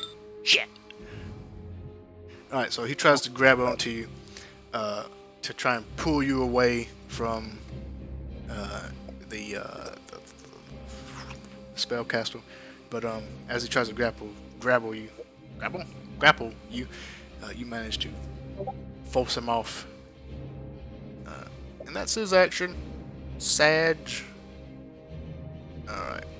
And these two are actually going to attempt to do the same thing, or at least get in between you two. Yep, so he's not going to grapple you because he saw what happened, so he's actually going to take the spellcaster and actually move him away from you. Actually shove him away. So going to shove him 5 feet that way and get in between you two. How much did he move? He was right here. How much did that fall? Alright, so he'll actually get there. And this one is going to move away as well. So Mr. Octopus, you do get an attack of opportunity if you wish to take it. Do it.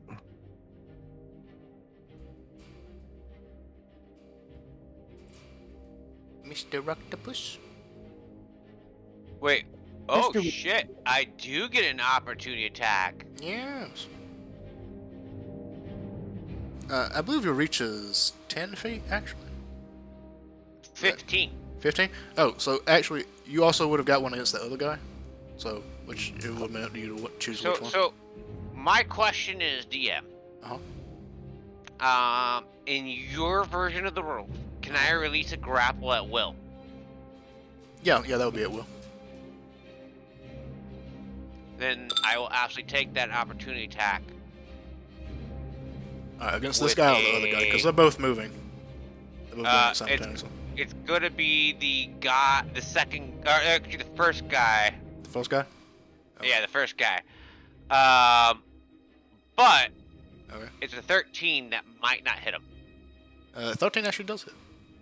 Oh shit! Well, he takes 13 damage. Okay, he takes 13 damage, so he's actually grappled and restrained, I believe. So he actually can't move. He takes 13 damage. Yeah. Which stinks. Yeah, so he actually couldn't do all that. But the other guy can. Smile. So everything is right in the world. Yep, so that guy is currently wrapped up in your tentacles. I'm gonna release him. But My turn. because No, I'm on my turn. Yeah, but because he couldn't actually get over though, this guy still has his action. So as his action, because the way fucking grappling and range work, can't really hit you. Although technically he could go for your tentacles. It's weird. It's a weird scenario. It's weird. I mean, oh shit! I got 55 HP. I think, yeah, he's actually going to try and break free of the grapple. DC 60. It's athletics or acrobatics in this Correct. case. So he's going to go acrobatics, and he got a 4. Wow. Yep. So he's still tangled up. He's there. Yep, he's stuck there. The little demon is dead, but the evil magic man is still alive. Yay! Rage Talon is lit, by the way. What's Evil Magic Man got in store for us? What kind of evil fucking sorcery is he going to bestow upon us? Excellent question. I don't know. Let's see here.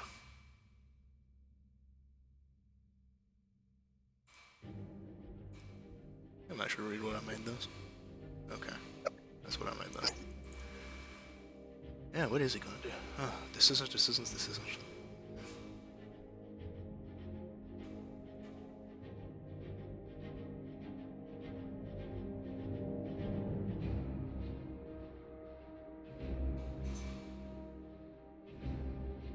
Also, I have no idea who made this octopus art. If you look at the handout, you can see it in full res. It's really fucking cool, and I really appreciate whoever made it, but I have no idea who that is. But whoever that is, they're a cool person.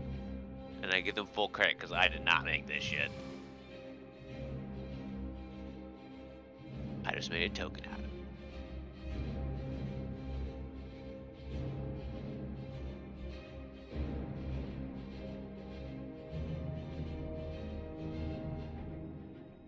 Okay. This is what he's going to do. Alright, so he is going to look to... Oh, they, because you really can't tell. Is going to look to Talon and say, "Help me escape, and you will earn unlimited power." So he's doing this. I need you to make me a... I believe this is a wisdom saving throw. Yep, wisdom saving throw. Talon. Talon, you're being controlled. 8. Whoa! That is a failure. Oh, but no! Yes, yes. So you are now compelled to help this individual escape this situation. Oh, but not what I'm doing.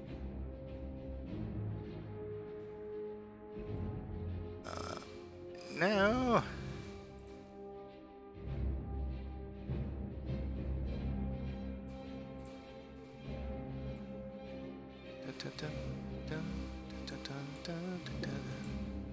he's going to move. What's his movement speed? Okay, he's going to move over this way.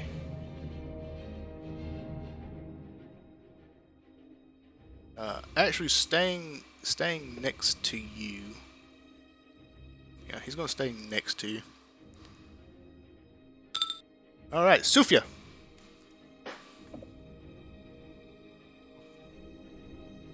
He's gonna move up, over. In this priest in her sights. She's gonna take aim.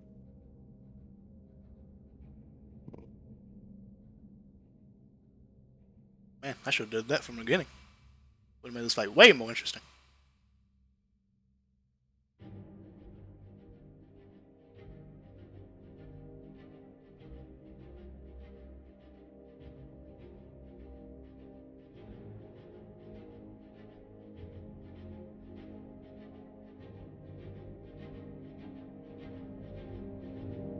I step forward. And Oh, the ice also clears up, by the way. say what? The ice, that was ice. There's no more ice. Well, there's no more ice. There's no more ice. What? Sufia's gonna take aim with her lightning launcher. Fires! Oh shit. Yo, plus 10 to your attack? Damn! What's...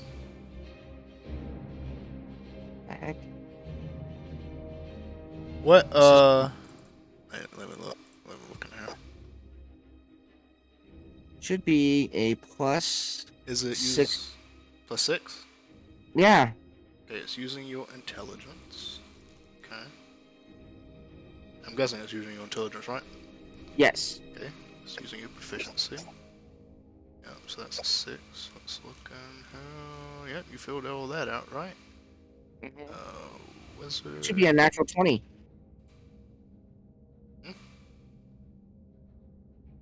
Oh, I'm looking at it. It says you rolled a 16, and it's giving you a 26. You may not be able to see that. Can you see that?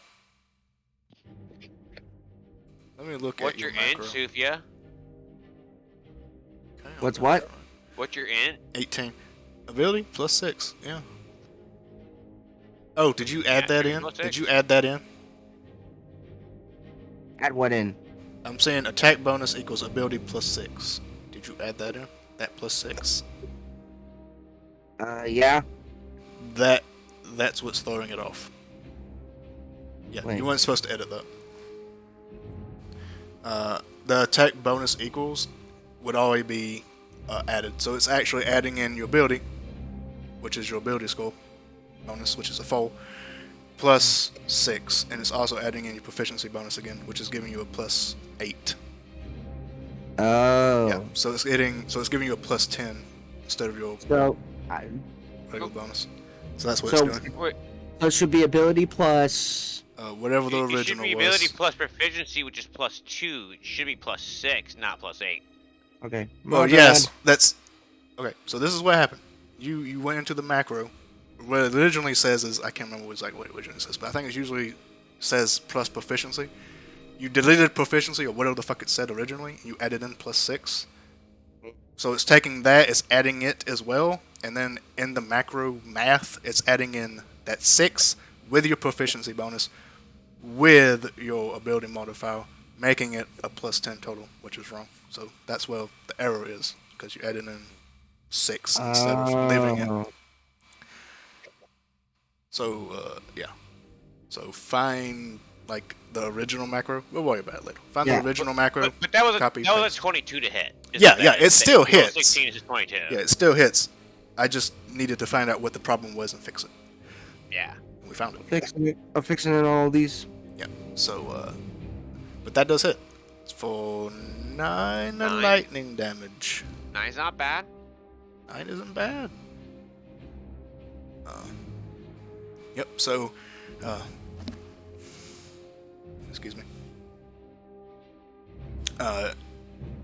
He takes the full brunt of this lightning as it courses through him,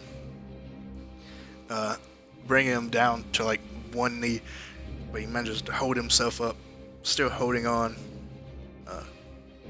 picking himself up with his staff.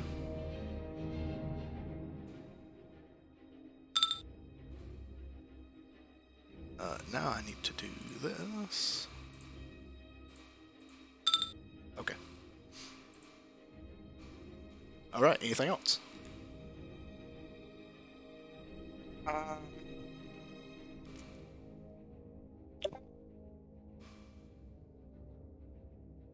I probably can't cast this. No, I can't cast it. I can't cast it. Alright. Yep. Still have a bonus Um, action. That's all you have left, unless you have like something that you use as a reaction on your turn, which isn't much, if anything, really. Well, yeah, I won't have to worry unless my reaction. But yeah, I end. Okay. It is Amara's turn.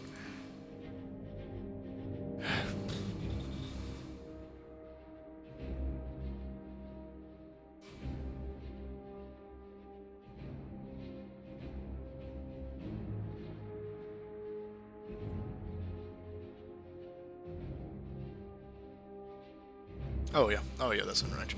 Alright, he is going to take a step around the octopus, look at the mage, look at the cultist leader, whoever it is, look at the cultist over here. No, let me just hit the button, because I don't remember how many it goes. Magic missile! 3. Okay, so one of that guy, one of this guy, and fuck it, why not? One next to the cultist behind Talon. So that is 5 force damage to the wizard. As Ooh, an 3 arcane cleric. magic missiles fire off, one hitting the the cultist leader, sending a bolt of arcane energy directly through him. And he falls dead. Second one going to the cultist over here. Not died yet, still hanging on. And then the one over to this guy. As the cultist falls dead. Talon, you feel your mind clear from these clouded manipulations.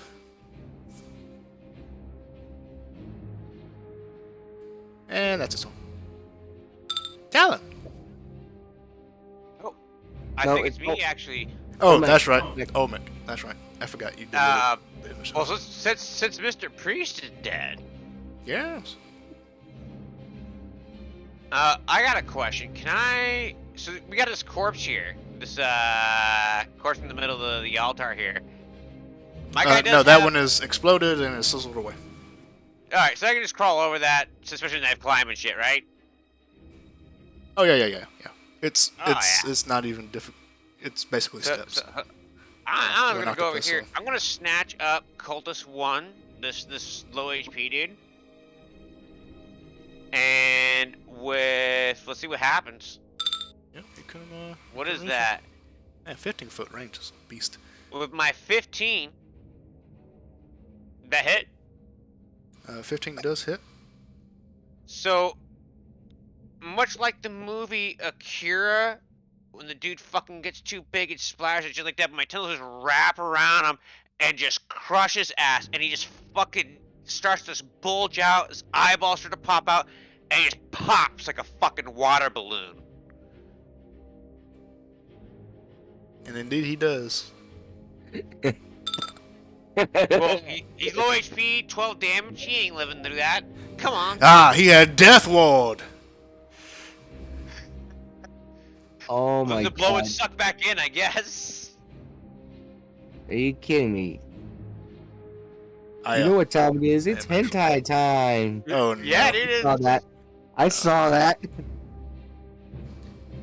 Alright, yep. So, Fucking- you finish Animal off kind of- that guy. I think it my turn. Alright. Now it's Talon's turn. Go Talon. Yes. Well, punching this guy. I can see clearly now the spellcaster is dead. My brain isn't turning into mush. That'll hit.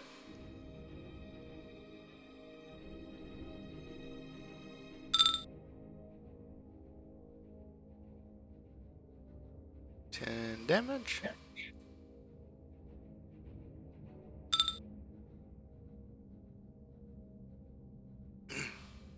You knee that guy in the ribs. You hear some cracking as his ribs snap, and he barely is over,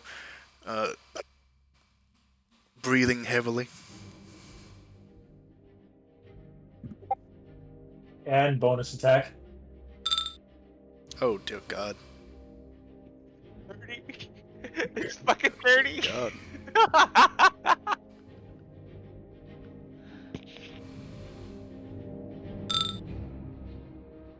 That's the power of bless.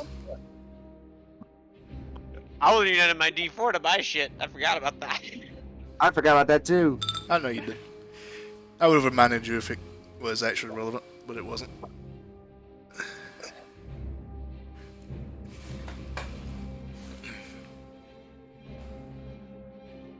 Well, that's it. You know, you turn back around and you roundhouse kick this man in the head, and then you hear his neck snap.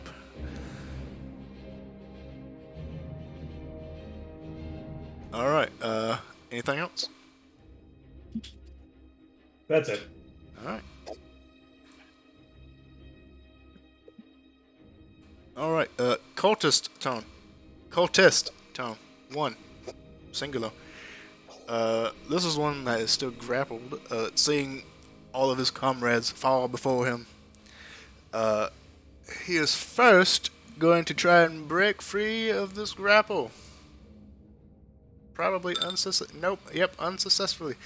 As he kind of struggles against your tentacles, and then kind of looks around and goes, I would have released that guy because I attacked the other dude. He's not even grappled anymore. Because I killed the other guy, because I would have. I released him like 2 turns ago. oh, can't use the stimulus on target. Okay, so, yep, so he's free. Yep. He's not grappled. No. Alright. He's not grappled. Oh, His I body could is. fucking grapple the whole room, dude. It'd be hella fucked up. Well, I mean, you got 8 tentacles. Alright, yep, so he's free. So, he's going to, take the disengage action, winky face, and, try to run. And not get very far, because he had to take the disengage action. Winky face.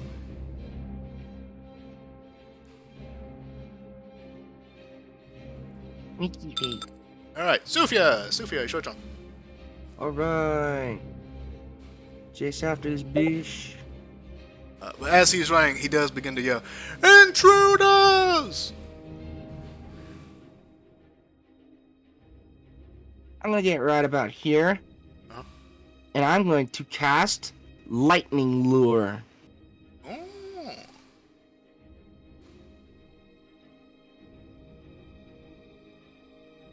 An interesting use of the cantrip. Strength saving throw. Nope. Ooh. For lightning damage. And is pulled towards me 5 Alright. feet. Knocked him away and now pulling him back. And she yells out, "Get over here, asshole!" Oh my god. She's Scorpion now. Yeah, but Scorpion's fire. Mine is electricity. Scorpion, but with electricity and boobies. And a, Scorpion and Raiden fuse. oh god. Oh god. Oh god. Oh god. Alright, anything else? That's all I can do. I end my turn. Alright. It is Amar's turn.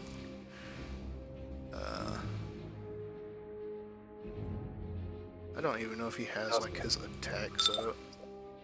No, he does. It looks like he does. I was just testing it, so I'm not going to count that because I was testing. Thank God, that's a 5. Whoa.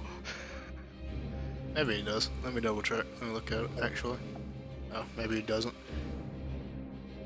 Well, no, because it does use your strength for his claws, because he's a kitty cat and he has claws. For some reason, it uses strength. It's weird. I don't know why. If you think of if anything would be a finesse weapon, right? It'd be the fucking hands. Right? I can get why it's not, because that opens up a whole box of shenanigans. If it was finesse, like if you got a magic weapon that goes with finesse for whatever reason, doesn't really exist in base, but if it did.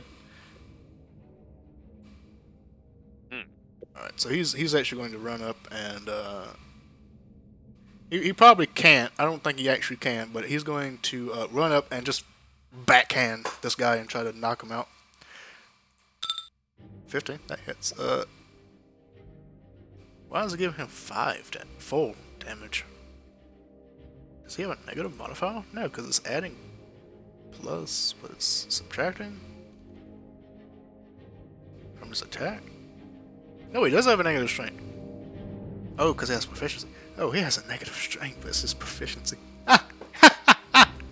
Oh, he's so bad with his claws. He actually has a negative to his attack. That's amazing. Yeah, so he does 4 damage, not 5, not 6. Oh, I'm on him. Mob damage 4, which doesn't knock him out, but now he has a red cheek. Alright, so Olmec. So, I'm gonna pop over 5 feet to get in range of this motherfucker. Amar will say, knock him out to see if we can get some information from him later. Because I assume that's what he would do. I am trying to knock him out. 21, I could add a d4, but I don't think I need to. Yeah, 21 will hit. And that's a 12 of non-lethal damage with a grapple. Alright, so 12 non-lethal damage. Yep, that'll do it. That'll do it. Yep, so you knock him out.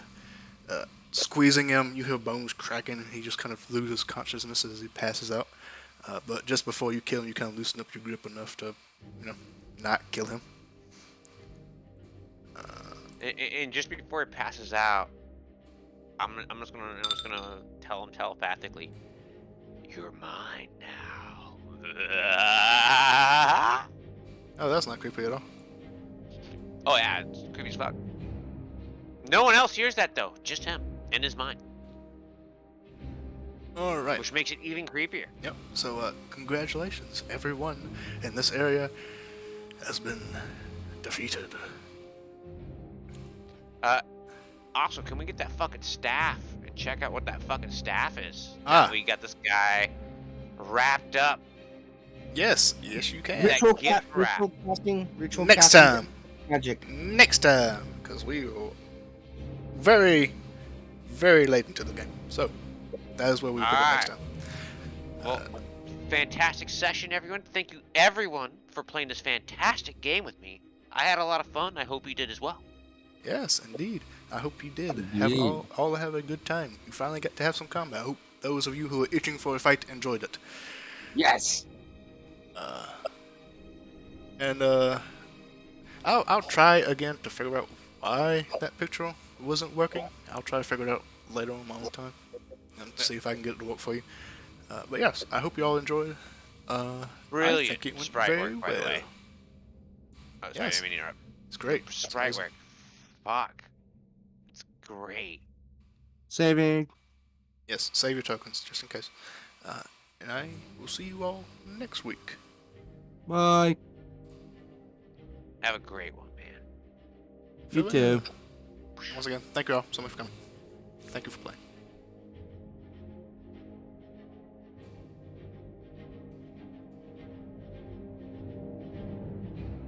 And I hope you all enjoyed.